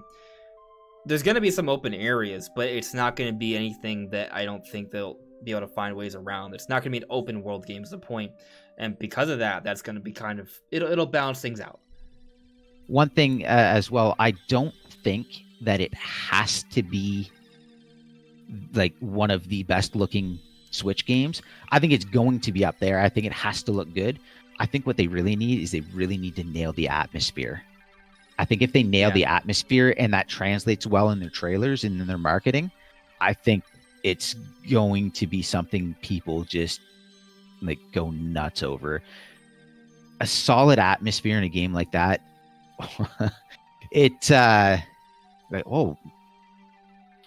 Demon Souls, predecessor to Dark Souls. A big part of that was atmosphere, and people couldn't get over the atmosphere and just how the game felt because of it, and that spawned a massive series. Well, So again, I'll say that on that, I like that you bring that up because I feel like a good example of a modern Metro game is actually like the Souls series, especially like with Dark Souls, because it's like it's a 3D Metroidvania. That's what it is in terms of how you navigate the environment, and the areas can be they're not like open world, right? But there's open spaces, but it's still like just a few different branching paths that link with each other. So I think a ground up game for Switch will look really good. And that'll be fine. But I want to go back to Prime Trilogy because I didn't entirely finish the whole discussion. I don't think we did. Because there's something I want to bring up, right? So, like, while there is this person suggesting that it would be tough to do, there are arguments to be made. For example, I see a comment from Thomas Owen who added me, Prime 3 motion gestures can just be mapped to a button with a single fluid animation. Like, conceivably, or to your point, some sort of QuickTime event, which is fairly similar, right? Like, there are workarounds if they can't just find a way just to make the controls work smoothly. But I feel like they'll even do that. I think the effort is worth it because I think Prime Trilogy is gonna do well. Like, there's been a lot of talk and hype behind it. It's worth it. But there's another element I want to sort of bring up here, because when we look at Skyward Sword, that game, similar to Prime Trilogy, was rumored for years, right? We had credible sources telling us that Skyward Sword was real. People didn't believe it, and then it turned out to be real. We have credible sources saying Prime Trilogy is real, and it's real. But the thing about Skyward Sword, though, is that technically AAG and Numa told us that Skyward Sword was coming to Switch, and then had to backpedal, right? I mean, who couldn't have believed it's Aonuma saying it? But then deconfirmed it. Better source. But then deconfirmed it later, though, right? But what's interesting, though, in the video I talked about on Saturday, I brought up how there was this interview with Game Informer and Aonuma, and he was asked about getting traditional controls in Skyward Sword. And you want to know what he said? He said it would be near impossible. Yeah. What happened? Skyward Sword HD was announced. It's coming out this July, and it has traditional controls. So the point I'm making here is that sometimes we get statements or comments from developers or executives from gaming companies. They say things, and then a year or two later, whatever they said that made us think was not happening turns out is totally happening. Another great example, I remember not too long before E3 2019, was it Grant Kirkhope or David? I'm not sure. Someone who worked with compositions for Banjo-Kazooie. I'm not sure who it was, but one of them, it was either David Wise or Grant Kirkhope. I don't remember who. Please forgive me for getting them confused. But they said that they don't think Banjo-Kazooie would ever happen in Smash Brothers. And then what happened, at E3 2019? Banjo-Kazooie was confirmed to be in Super Smash Bros. Ultimate. So, the point is, while sometimes we get things that may suggest something's not possible, it's too difficult, it's not happening, that's not always the case. So, I think considering that they were able to get Galaxy on Switch, considering they were able to get Skyward Sword on Switch, considering how long those games were rumored, and we believed them because of the sources, Prime Trilogy is in a very similar situation. It's been a few years, but the sources have good track records. It makes sense logically with Prime 4 coming, and in terms of being a game that people would want to play and introduce to the series. It just makes sense for all of those reasons. So I'm still sticking with Prime Trilogy HD is totally happening. When was Prime 3? When did Prime 3 come out? 2007. Okay. I think. Think about how long ago that was. There are people who have been born, have played games basically all their lives, are now hearing Metroid Prime 4, and they've never heard of Metroid Prime before. Yeah. I feel like you almost have to have some sort of release of the trilogy, because again, it's one of those things. It doesn't, Splatoon 2. I've seen people as recently as today on Reddit asking, do I need to play Splatoon 1 to play Splatoon 2?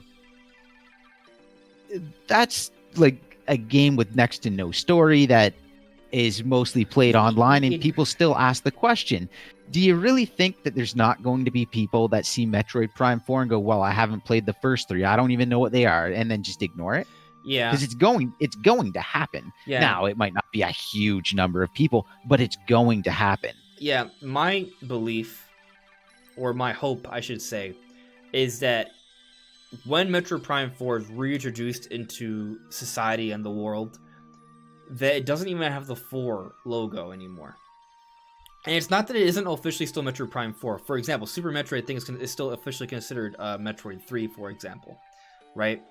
But it's not really part of the logo or branding of it, because you want people to kind of just jump into it and enjoy it as it is. Like, people can go to Super Metroid and just play it, and there's no problems. Even though it's not the first Metroid, it's fine, right? And it still kind of applies with Metroid Prime 2 and 3. Like, you could jump into those, but there's, to your point, Dumo, like, people will have that question in their head when they're looking in the store and they see Metroid Prime 4, like, oh, that seems cool, but oh, I gotta get Metroid Prime 1, 2, and 3. Maybe then they do get Trilogy, right? But I also feel like there's value in getting rid of the 4 solely for the purpose of making people aware that Metroid Prime is a brand that's here to stay. The same way we see Super Mario, we see Legend of Zelda. We know that there is a chronology there, right? But that's not what matters. What matters is this is the next big Zelda game, and I want to play it. So with Metroid Prime, what I think Nintendo wants is they want to establish that as well. And when you see Metroid Prime, you know what you're getting. You're getting 3D Metroid. You know another game franchise that just did that, right? Dropped their numbering system. Monster Hunter Rise. Monster Hunter. Yeah. Monster Hunter with World. That was Monster Hunter 5.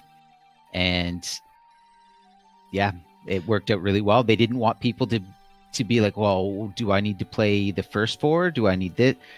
That was their reasoning behind it, is that we want it to be a standalone game. We want it to look like a standalone game. So they're dropping the numbers from here on out. And they're still there. The number's still there. It still exists. Like, if you look it up and you look at the lore, it's like, oh, okay, this is the next one in the series. But marketing-wise, logo-wise, it tells people you can start with this one and it'll be fine. Yeah. And again, like, the generations, like, the number of wyverns in their logo dictates the generation, basically. So, like, there are things there, and like little things that are going to get lost going forward, but they're going to be Easter eggs for people that know. But that's not a bad route to go with Metroid. Now, the one problem is that because there's been, like, Metroid Prime 4 itself is like a term that trends, right? So you kind of lose that by getting rid of it. So that's kind of the counter argument there. But I feel like you can still reintroduce it as Metroid Prime 4, but it's given a different name. You know, like, for example, people call Breath of the Wild 2 Breath of the Wild 2, but we know it's not actually going to be Breath of the Wild 2. Probably. How funny would that be, though? They just it's funny. Breath of the Wild 2. Yeah, but it kind of goes back to the same argument, though. By giving it Breath of the Wild 2, sure, by doing that, you are telling people, hey, do you like Breath of the Wild? Go play Breath of the Wild 2, so you can kind of get a nice piece of that pie. Sure. But at the same time, by giving it 2, I feel like you're also giving it a bit of a ceiling. Because you're then saying, okay, this game can no longer beat Breath of the Wild 1 by giving it the 2. It can only be secondary to it. And being secondary to a 20-plus million game isn't necessarily a bad thing, but if you get rid of the 2, you know, people can see this game out on the store shelves and be like, oh, that looks really cool, let me just pick this up. Doesn't matter if I've played Breath of the Wild or not. Yeah, it just... I mean, think about every single Zelda game. Every single Zelda game, while there is a chronology to them, that doesn't necessarily matter which one you've played. Like, Majora's Mask is technically a direct sequel to Ocarina of Time. It does not matter if you've played Ocarina of Time. Is it nice because there's some things that offer a little bit of context? Yes, but story-wise, it doesn't really make a significant impact. Yeah, so I feel like it makes sense. I don't know, especially if they're going to if they release Trilogy, you almost want it to be called 4. Sure. Just to go with the marketing that's that has been pushed with it. So I feel like you almost want it to be 4, but after that I could definitely see them dropping it, especially if they want to push further. Maybe. Yeah. and I think they should. Like, Yeah. again, people in chat were bringing up Final Fantasy VII. The Final Fantasy series is another one. The number of people that are like, "Wow, Final Fantasy 16. I haven't played the other ones. I don't want to play through 15 other games." It's like, well, for starters, they're all completely different. Second of all, two of them are MMOs and one of them's 20 years old. Like, you're probably not going to be getting into that. Right. So, And people generally understand that you just pick a Final Fantasy, right? But yeah, like, but how people strong are that Final Fantasy newer sales, people though? don't know. People don't know. Yeah. That's the problem. And like, if you don't know the series, it's off-putting for a lot of people to see a number that big. I'll look up Final Fantasy It's not as sales. bad as 4. I mean, 4 is not as bad as 16, right? Yeah. So, there's that. While you do that, I'm going to check into... I got a few more super chats. Taker610 offered a super chat. Thank you very much, Taker. Taker says, planning to jump to Metroid Prime 4 having only played Super. And I think that's going to be totally fine. I don't think you're going to have any issues with that, right? The simple point is, though, how much of an issue will it cause? And it may not cause that much of an issue. I know a fair amount of people who wanted to pre-order or had pre-orders for Prime 4, and they haven't played a prior Metroid game. So, it may not matter. But one thing I want to say about that is games today, it doesn't matter. Like Xenoblade Chronicles 2, did you need one? No. Why? Because games today are meant to be standalone games that point back to the previous game. They have to catch you up, or it's just bad game design. Because you can't run a series where you need all the previous games, because what's going to end up happening is you're going to lose people along the way, and you're not going to gain anyone. Sure, and maybe maybe we're kind of overestimating the value of getting rid of the number. Like, maybe they'll do Prime 4 and they'll still get by just fine, and it'll still be a mega seller. And perhaps a lot of that just comes down to how the game is marketed and how people are aware of it. That could be the case. There's another super chat here from Tyler Bakila. Thank you very much, Tyler. Not entirely on topic, but Breath of the Wild 2 will be called The Legend of Zelda X Hail of the Catacombs. Perhaps it does seem to make sense based off the trailer, right? So you could be onto something there, maybe. But let me just check in with the chat here. So is it a PI or at least P added me? Thoughts on a online multiplayer mode in Metroid and Prime 4? Well, it's tough. I think the focus for Metroid is single player. I think that multiplayer has certainly been considered, especially with the initial project. That's my impression, that they were thinking about it for that one. Will it have it in this game? Tough to say. I'll say this: if Prime Trilogy is added to Switch, right, and it's announced, and they announce some new content, but perhaps they make turn the Echoes to multiplayer, they give it a little bit more content, and they give it an online portion. If they do that for Prime Trilogy, to me that is highly suggestive that they are moving in the multiplayer direction, and Prime 4 will have multiplayer.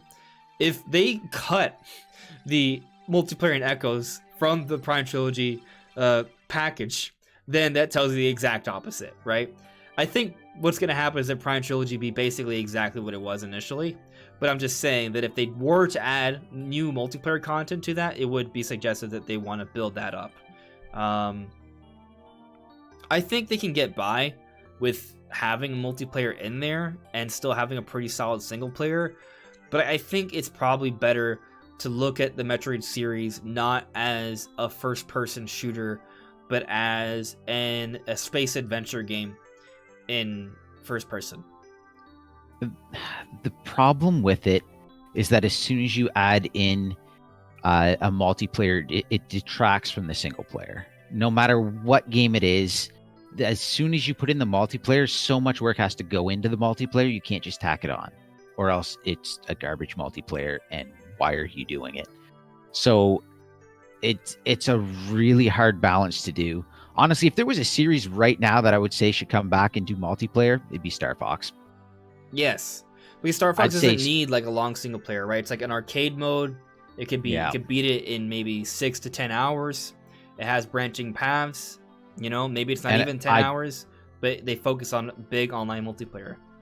And again, what does everyone think of when they think Star Fox? They're thinking Star Fox 64 and like that. You just flying around. They don't want to get out, but it's like Nintendo also doesn't seem to want to do that style of a game.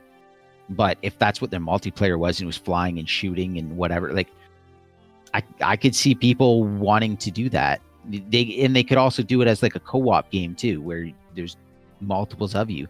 Like they have options. I don't see Metroid going that route. I just don't see it personally.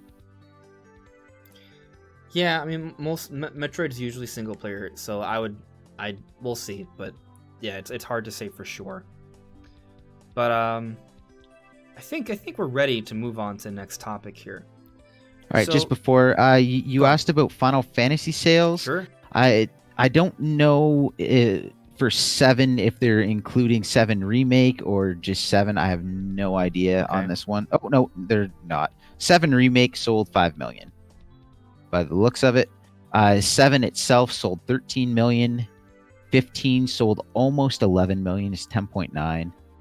14 is 10.5. But Wait, that's so 7 remakes sold worse than 15? According to this, it sold 5 million. Huh. It's also newer, but Yeah, so I don't know. Like, and again, this could be wrong. It could be dated. Final Fantasy X was 10.1 million. 8 was 9.6. 6 was 8.9. 13 was 7.7. So you're looking they're higher. 5 to 10. You're basically looking like these days about 10 million. You're looking in the 10 mil range. Okay. I mean, you know, sales are certainly strong with that for sure. Yeah. But either way, to sum everything up, I think Prime Trilogy HD is definitely still happening. I expect a 2D Metroid announcement at E3. And Prime 4 is not canceled, but don't expect it this year. Yeah. Moving on, though. I think we should talk a little bit about Switch sales. So Yes, please. it's interesting because it ties into other things. It ties into Zelda, it ties into Switch Pro.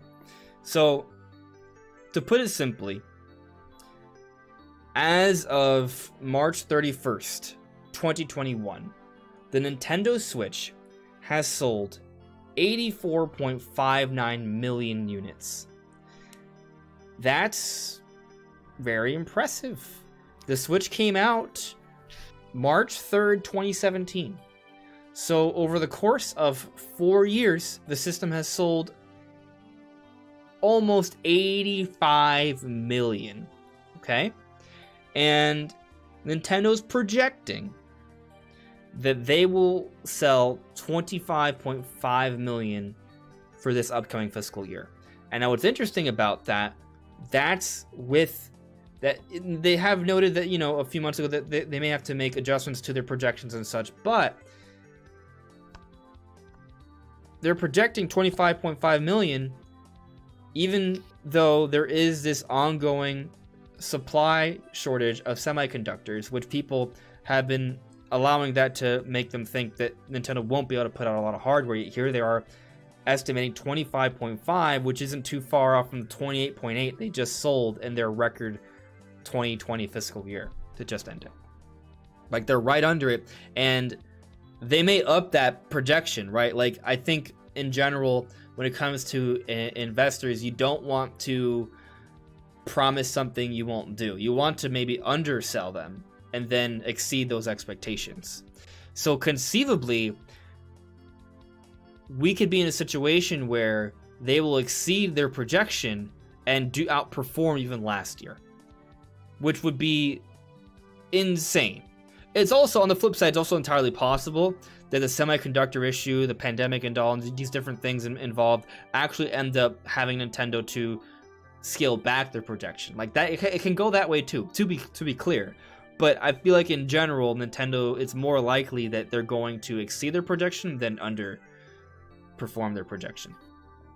Yeah, I feel like, yes, there's a possibility, but they have to be expecting to be able to make that many systems in order to tell their like if they come out and say, yeah, we're going to sell like 25 million units this year, and then investors find out it's like, oh, but there was no way possible at that point in time that you were getting 10 million units worth of product because of the shortages.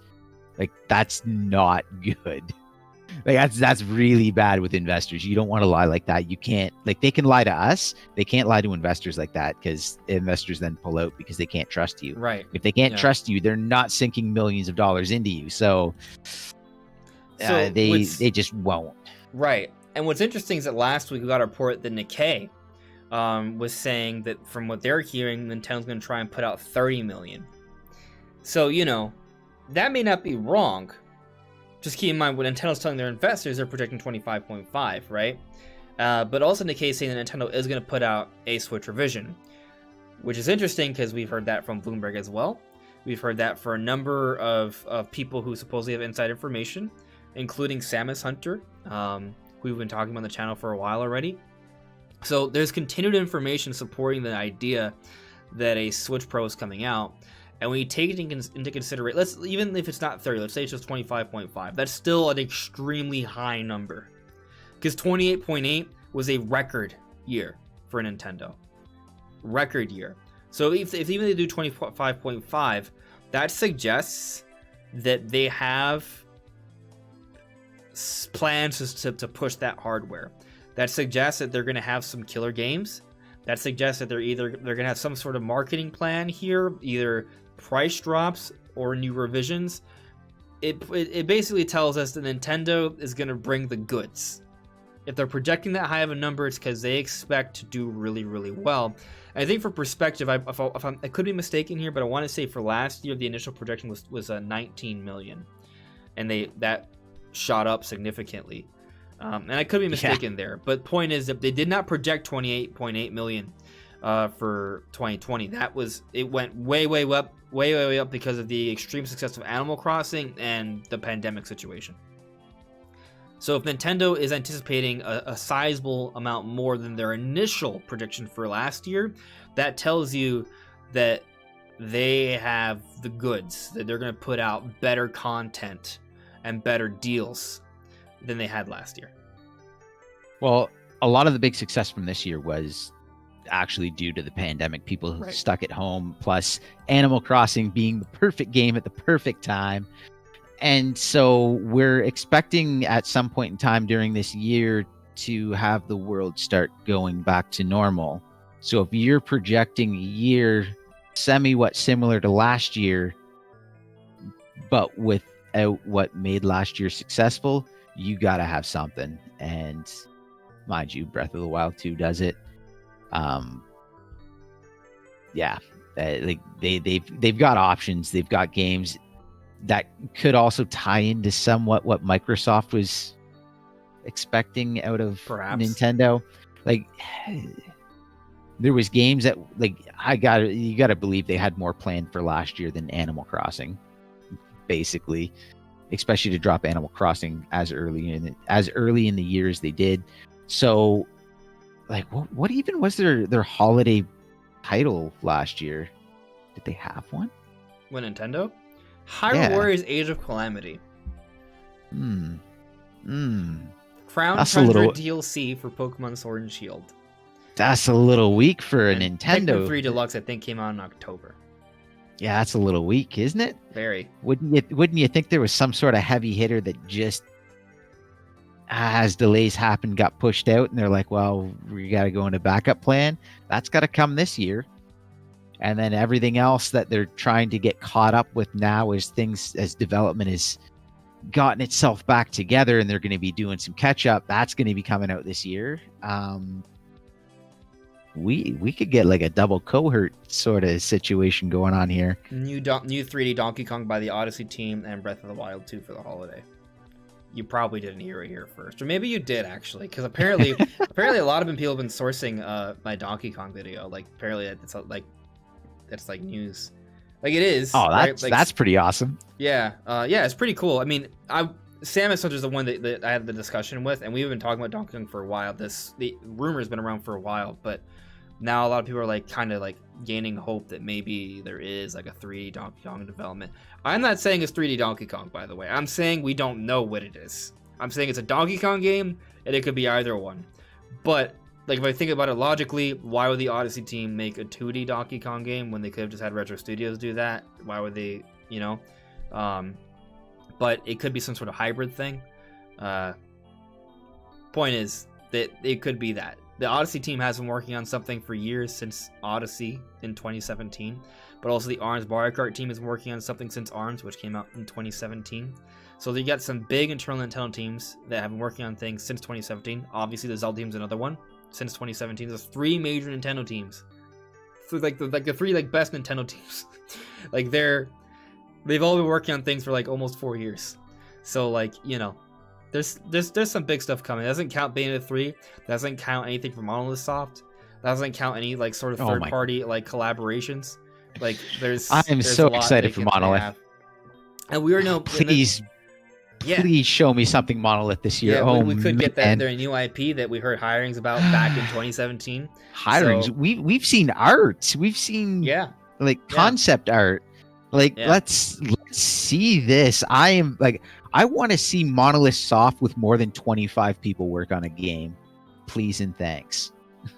I want a full Monolith Soft team to develop this game. And like, again, as I've said in the past, if like 25-ish people could put together Xenoblade Chronicles 2, I want to see a full Monolith Soft game. Let's go. I want to see what the 100+ people will put together. Yeah. Oh.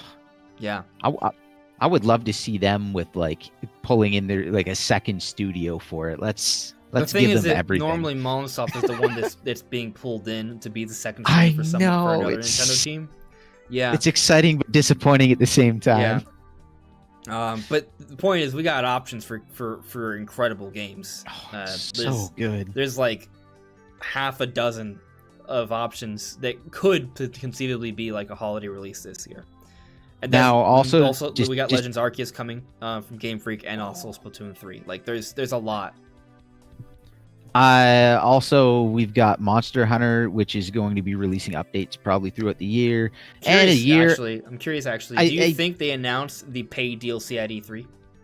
Because the next update is supposed to come out in May. Like, do you think timing wise, like they would have gotten that second major update by then? You think we gotta wait longer?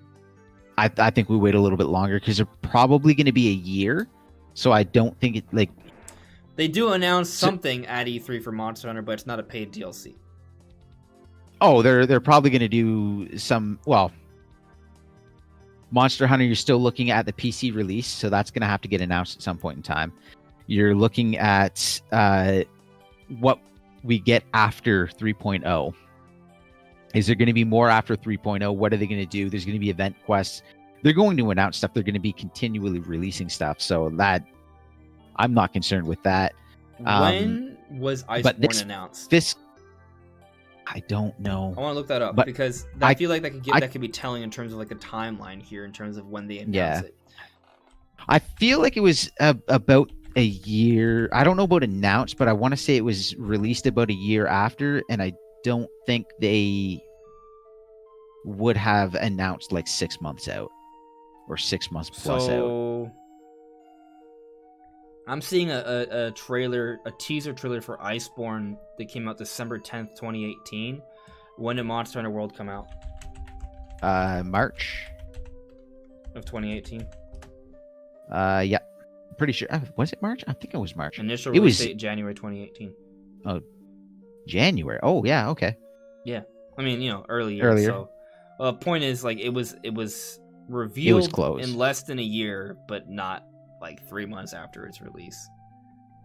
Yeah. And I'm assuming that trailer I saw was the first one. Maybe there's another announcement. Now, we also have to remember we're talking fiscal year, so we're not talking just December. So we do have So if Rise Ultimate or whatever they're going to call the next one is out in February, that is close to a year. If it's about if they drop it in March to meet the fiscal year for their sales as well, you're looking at that also piles in on When did Nintendo's Iceborne fiscal come out? sales. I don't actually know the date. Because I was just thinking about an announcement. So it came out September 6th, 2019. So it came out a year and a half later. Wow. So like that's a year and a half later from the game. Yeah, no, it's you're looking year and a half probably. It'll get supported for probably about a year, and then they move on to whatever their next big game is, which is probably gonna be like the PS5, Xbox Series, and PC. So like we still need the PC release for it. So there's going to be something. They have events, all these other things. I doubt they're going to support it for a couple months and then walk away and then wait until the next one comes out. They keep releasing content. They release new monsters or returning monsters, collaborations. Again, they could technically drop a Ridley in there for you to hunt or something like that. What? Well, they did like Bahamut. They did Bahamut for Final Fantasy. Guys, they did. You hear this? Ridley. This is like who knows what they're gonna do, but if they really wanted to, that would be sick. Put Samus in Fortnite. Put Ridley in Monster Hunter. Yeah, you're talking about like you have opportunities for like some major marketing for Metroid, and again, like Ridley would be like that would probably be something they would do and be pretty excited over. And again, like that's a big project though. That is a big project to make that happen.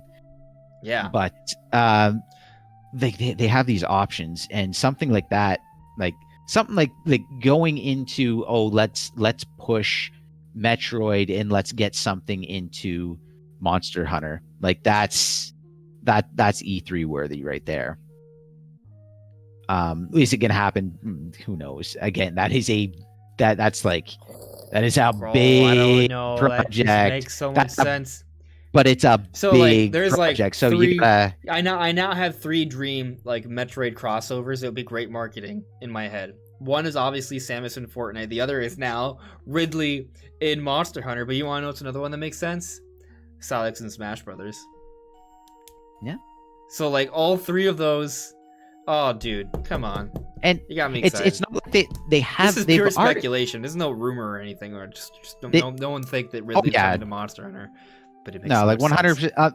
Just saying, like these are options of things they can do, and I'm just like, what can they? What have they with World? They again, Final Fantasy. They brought Bahamut. They brought. I can't remember the monster's name from The Witcher. Oh, okay. Leshen. You know what? That was a terrible fight. By the way. Maybe they totally will like do Ridley like it. It's like, is it going to happen? Who knows? I'm not going to say it's likely, but it is something that they totally could do. They could also bring something from Zelda and drop it in, and that. True. That is a very real possibility for the anniversary and all. They could do both. They could be different events that happen throughout this year. Monster Hunter Generations Ultimate. What would be the ideal Zelda enemy to put into Monster Hunter? A Lionel? I think it would have to be Breath of the Wild related. Yeah. I think a Lionel. Lionel would probably do it. Yeah. That'd be a very different monster. It'd be very different, very difficult. So that'd be weird because it's a monster with I guess they have a Gosserog, but to have a monster with like an actual weapon, I feel like I could do a bow. I think they could pull that off. That'd be an interesting one. That'd be really interesting. Cool. Yeah. Oh, Lionel and Ridley. You heard it here first, folks. Ooh, actually, Javier has Hinox that would. They could probably reuse a skeleton for Goss to make that work too. Okay. I think that. Okay. Yeah, I think that would be a lot less work than like dropping a Ridley or something. True. Or But a what would- Lionel. Well, I mean, Ridley could just be, some sort of adapted dragon, like not a wild, an actual dragon, which they have a couple of in the game now, right? And then the Lionel, I guess, is a tougher one because it has 4 legs and then arms, it has 6 limbs. Yeah, and swords maybe and a bow and yeah. But just in terms of hype, that's the one that would kind of like make the most sense. That would put people, that get people pretty excited. Although they don't have to necessarily do like something from Breath of the Wild. They could just add another Leviathan. They could add Volvagia, for example. Mm-hmm. Just a straight up lava dragon. What they have done, again, this is what they did like recently, was like Bahamut and that. What they typically have done, if you look back a little bit further, you're looking at like your Generations Ultimate. But Ridley could be based off of Barioth or something. Or the Nagakuga. Ridley could be based off the Nagakuga or the Barioth. Just give it a laser beam or something, and then there you go. Yeah, possible. But yeah, what they did before was armor and weapons. So you'd have like Generations Ultimate. They had, I want to say you're fighting a Barioth, maybe. Anyways, you were fighting something. You got a coin. Then you could use the coin to make Breath of the Wild armor and the Master Sword. And that's what you had. So Metroid was there. Zero Suit. So Samus was there. Zero Suit Samus was there with weapons for it. They had like Palico costumes, like Palico armor that made you look like all sorts of different things. So like they have lots of options they can do. Options, for sure. They can advertise there pretty well. And it's not out of like the realm of reality of things that they've done. So I think Monster Hunter is going to be pushed there, and I think it's like I would be very surprised if there isn't something Monster Hunter related at E3, especially with how well it's selling and just how good that game looks. Yeah. It's yeah. So there's something I failed to look up beforehand. I know approximately. This is kind of, we'll be going to our final topic. But Dumo, let me ask you. Unless there's anything else you want to say on what you're saying right now. Sorry, say that again? Is there anything else you want to say to what you're speaking to right now, or are you ready to kind of move on to the final topic? I can move on. Okay. And then let's do it. And then after that, we'll do, we'll get to the chat, do some final Q&A, and we'll round things out with that. I'm having trouble finding when Nintendo made their E3 2019 announcement. The reason I want to look that up is just so we can have perspective on how far in advance they made their announcement for their E3 2019 plans.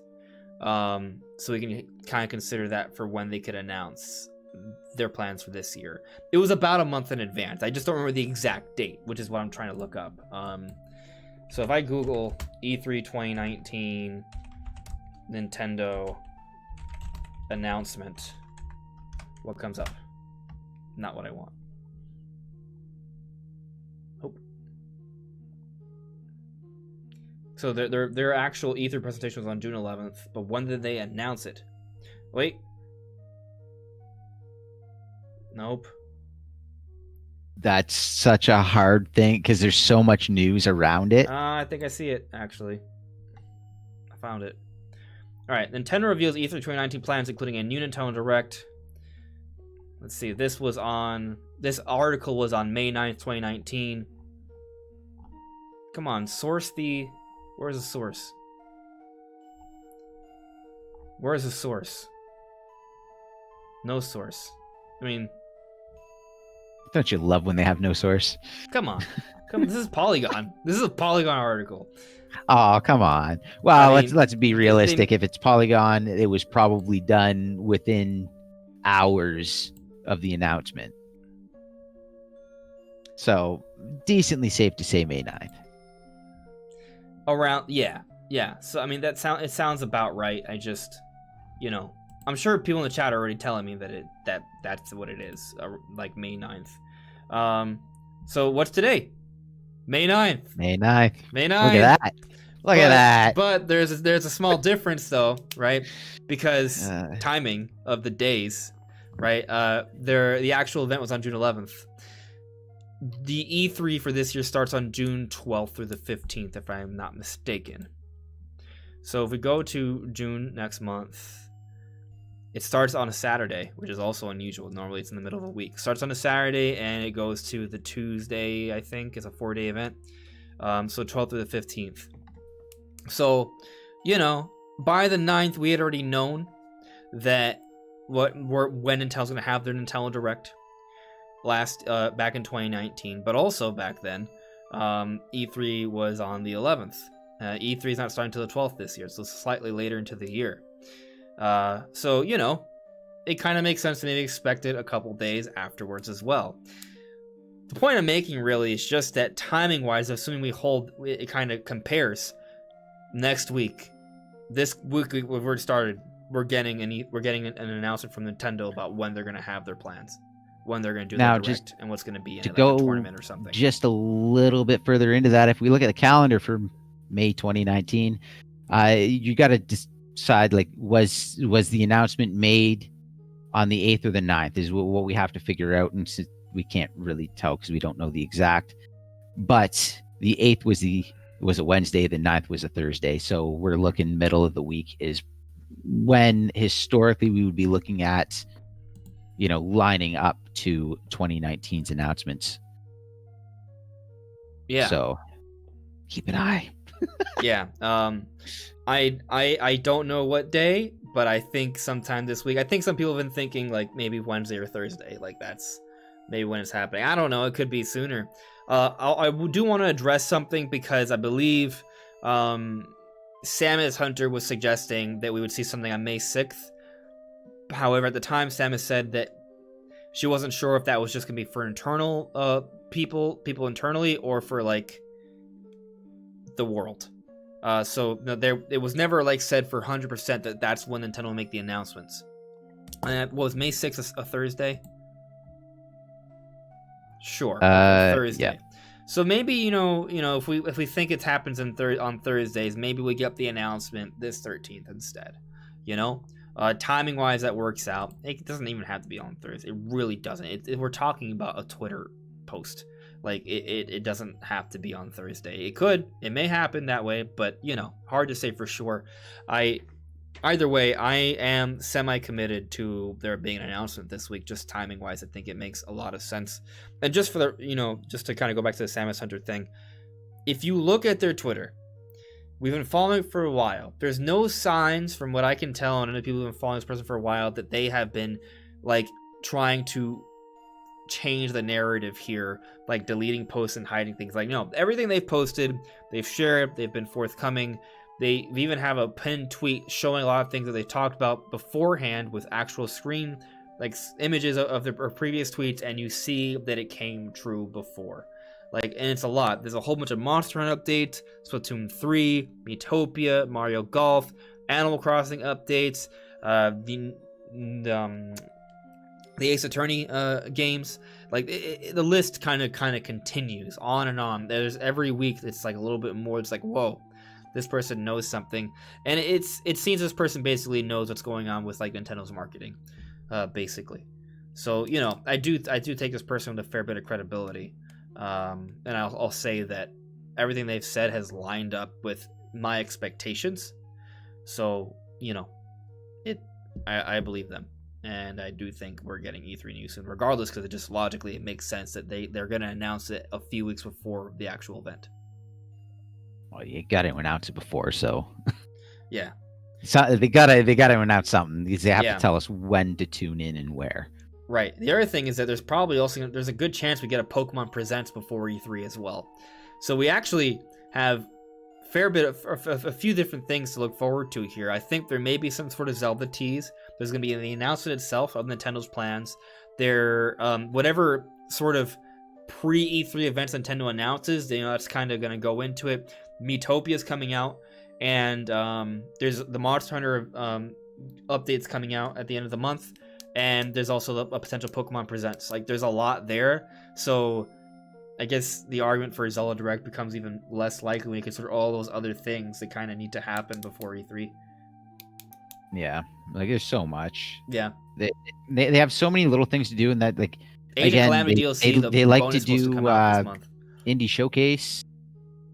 That's another option. They got maybe another Like, industry coast. They conceivably could do like a partner mini direct as well beforehand. Yeah.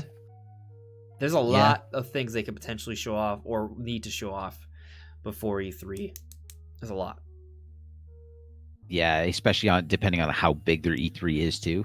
So, or they could just be saving everything and just do some crazy blowout where we like suffer and are exhausted and like half dead by the time they show Breath of the Wild. I honestly would prefer them to. I would prefer they do like a partner mini direct beforehand. What if they do a thing where they announce when they make their announcement, they announce they're gonna have multiple directs. They're gonna have a partner showcase where they showcase third-party things, and then they have a main direct that's like all Nintendo stuff. Better yet, what if they have announced 3 different events? Third-party event, Nintendo content event, and then a exclusive Zelda event. Like, it's all like different directs. Shoot low, and then just be blown away by it if it happens. We're getting 5 directs. Why not 10? Every day of June. It's happening. There's gonna be a direct for every game. Oh man. There's gonna be a Metroid Prime 4 direct. You heard it here first.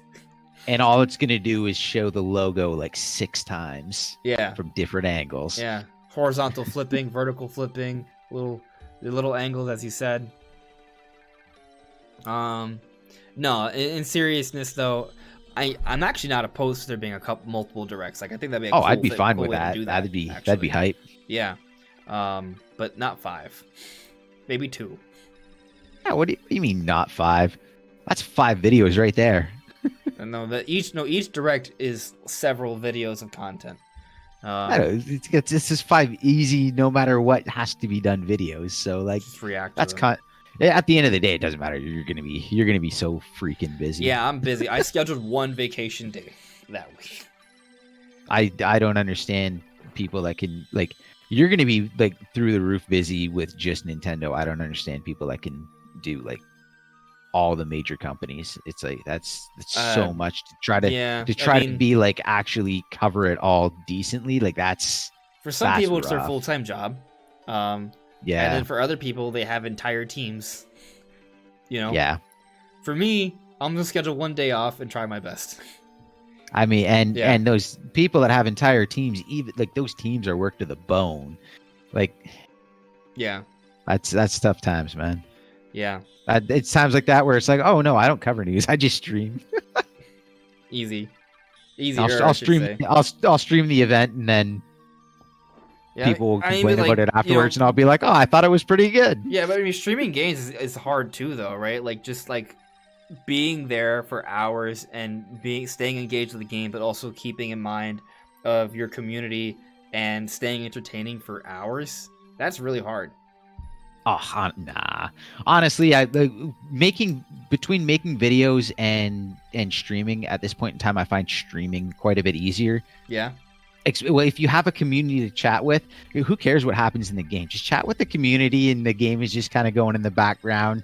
You just try to keep it moving so people don't get bored of you, and you're just hanging out with people, and you're just having a good time.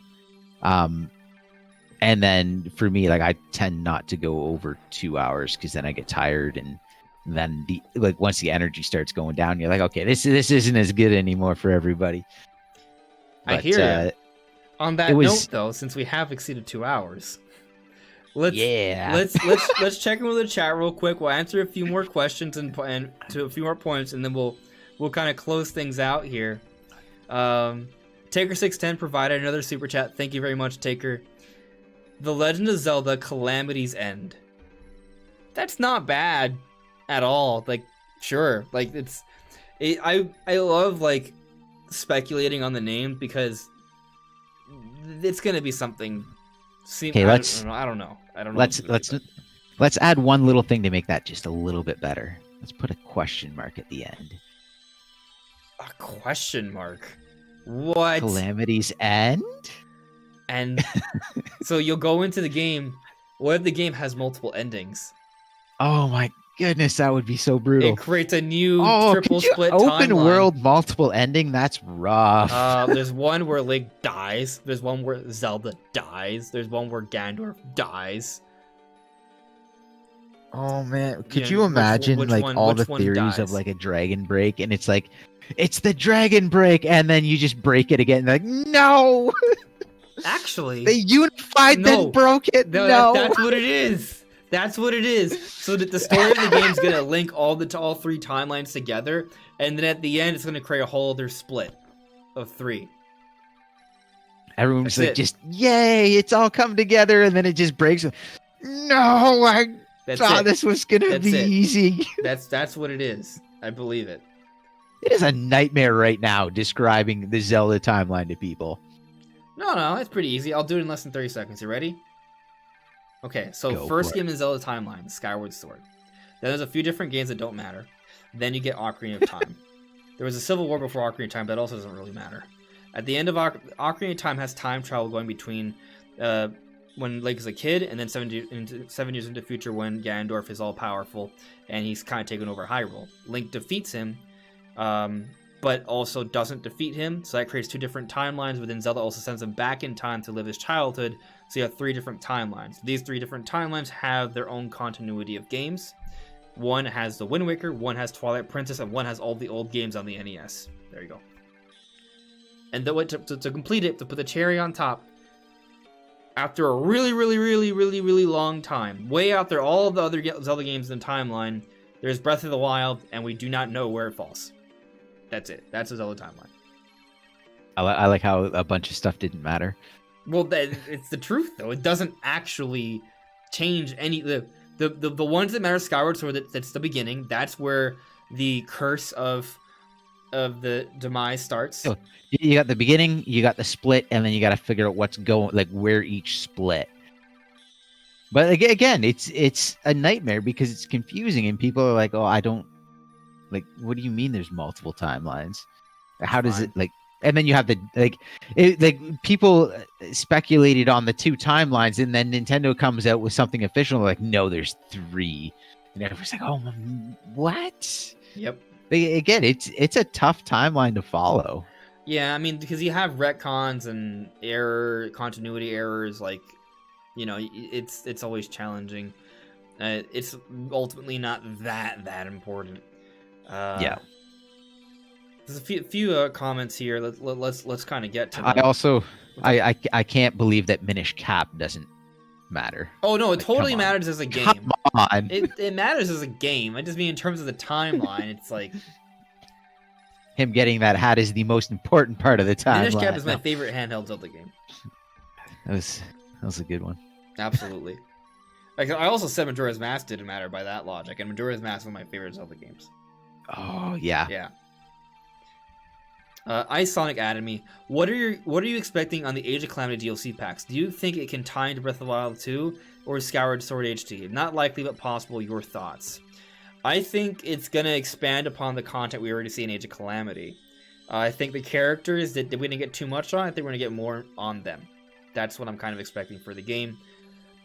And if I had to bet, I would say it's far more likely that if there's going to be anything else included in there that goes outside the scope of the initial Breath of the Wild and Age of Calamity, it's Breath of the Wild 2. It's not Skyward Sword. You want Skyward Sword content in a Warriors game? Go play the original Hyrule Warriors. Like, that's where it's going to be. It doesn't make sense to do something pointing towards Skyward Sword when the entirety of the game is meant to be canon involving Breath of the Wild.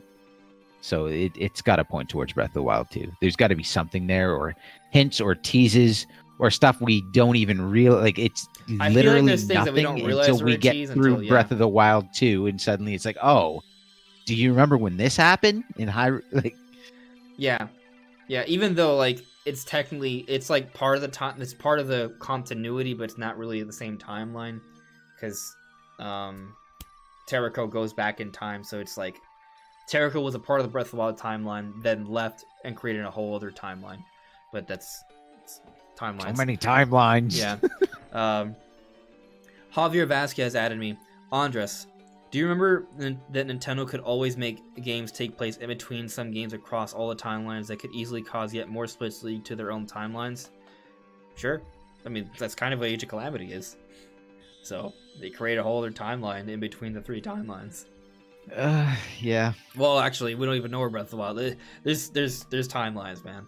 It's all over the place. Where does Breath of the Wild stand? Well, in which language? Which language? Because the localization of Breath of the Wild does impact that scene with where Zelda has her hand over Link, and she's kind of knighting him, and she mentions like the Twilight stuff. Like, there's options. Yeah. You can make arguments for either timeline, but there's like evidence for all 3 in Breath of the Wild, so it's hard to say which one it actually is. Just the way Nintendo likes it. Ice Sonic, Zelda timeline not as bad as Kingdom Hearts. I don't play Kingdom Hearts, so I can't speak to that. Same, unfortunately. Always wanted to, never had a chance to. Yeah. Javier, also there's the incoherent time loop in Skyward Sword, which, considering the time split seen in Ocarina of Time, means that there's an infinity of timeline splits that were created. Yeah, if the implication is that when you travel through time, you're automatically creating a split, then in theory, every time you went back in time in Ocarina of Time, you were creating another split. Because the gameplay was about going back and forth. And same thing with your point with Skyward Sword. So it doesn't make entire perfect logical sense. You're entirely correct. You could argue, though, that there is an infinite amount of parallel universes. This is tying in some theoretical physics here, which I am not at all an expert on. I know, but there's the idea that there are an infinite amount of parallel universes, right? So you tie that thinking into Legend of Zelda. Even though every time you travel through time, you are creating a theoretical other split. When we look at the timeline and we talk about these 3 splits, one is based off Link's childhood, one's based off the world when he's an adult when he leaves, and another one's based off the possibility of Link failing to defeat Ganon. Those 3 different timelines are basically possibilities, and there are parallel universes that all kind of go through each one. Like, so there could be like an infinite amount of parallel universes going through one, an infinite amount of parallel universes going through another, an infinite amount of parallel universes going through another. And the reason why there's an infinite amount of parallel universes is because there's theoretically an infinite amount of times you can travel back in time in Ocarina of Time, because each time you do, you create a different split. And actually, every time there's time travel throughout the history of Zelda, that creates another split. So to your point with Skyward Sword, those all created splits. But ultimately, what it comes down to is that parallel universes, there's a grouping that falls under one trajectory. So there's basically trajectories that you can fall under. Think of it as north, south, west, and east. Except in Zelda, it's childhood, adult Link timeline, Ganon succeeds timeline. Like those are the compasses of the parallel universes. So there you go. And now the new timeline. Oh man. Yeah. Maybe the Terrico thing, actually what it does is that maybe what if Breath of the Wild is under the timeline of Twilight Princess, which is, I want to say, it's the childhood timeline. So that's the trajectory of that. But the Terrico thing puts it in another one of the groupings of the other 2. That way there's still 3 timelines. I'm sorry. Let's see here. Zelda timelines. We're done with the timelines. We're done. Aiden Snew, do we have any idea how long the Nintendo E3 Direct is scheduled to be, or is that to be announced? It is to be announced, and that's one of the reasons why we're kind of excited to see what happens this week, because we're hoping and thinking, could be wrong, but thinking Nintendo makes the announcement of their E3 plans this upcoming week, which could entail different tournaments for maybe Smash and Splatoon, some sort of pre-E3 stuff that maybe we could see online, and they'll give us a focus. Maybe they'll tell us that's when they talk about Zelda, right? And maybe they'll also give us an estimated amount of time of that presentation. So, hopefully we get news of that week, but we don't know yet. Yeah, they like to give the estimated amount of time of the presentation, but it doesn't necessarily have to be when they tell us the date of the presentation. So they have lots of information can come from anywhere at any point in time. So just keep an eye on the channel. I'm sure it'll get covered pretty quick. We'll be talking about it. But I feel like we've reached the natural conclusion for tonight's podcast. Thank you everyone for watching. I think we actually hit like 200 plus concurrent viewers during the podcast. That might be a record. I'm not sure. Either way, I'm really glad that you guys are coming to watch. Hope you're enjoying the show. If you could leave a like, that'd be appreciated. Make sure to subscribe. Maybe share the podcast to others. And stay tuned. But also, make sure to check out my boy, Dumo. His channel is also linked in the description below. He does streams with Nintendo games and does tips videos, and he's really great. So give him some support and say hello on his own content as well. Thank you. Of course. But anyways, guys, that's all for now. Thank you so much, and we'll see you really soon. Take care. Bye.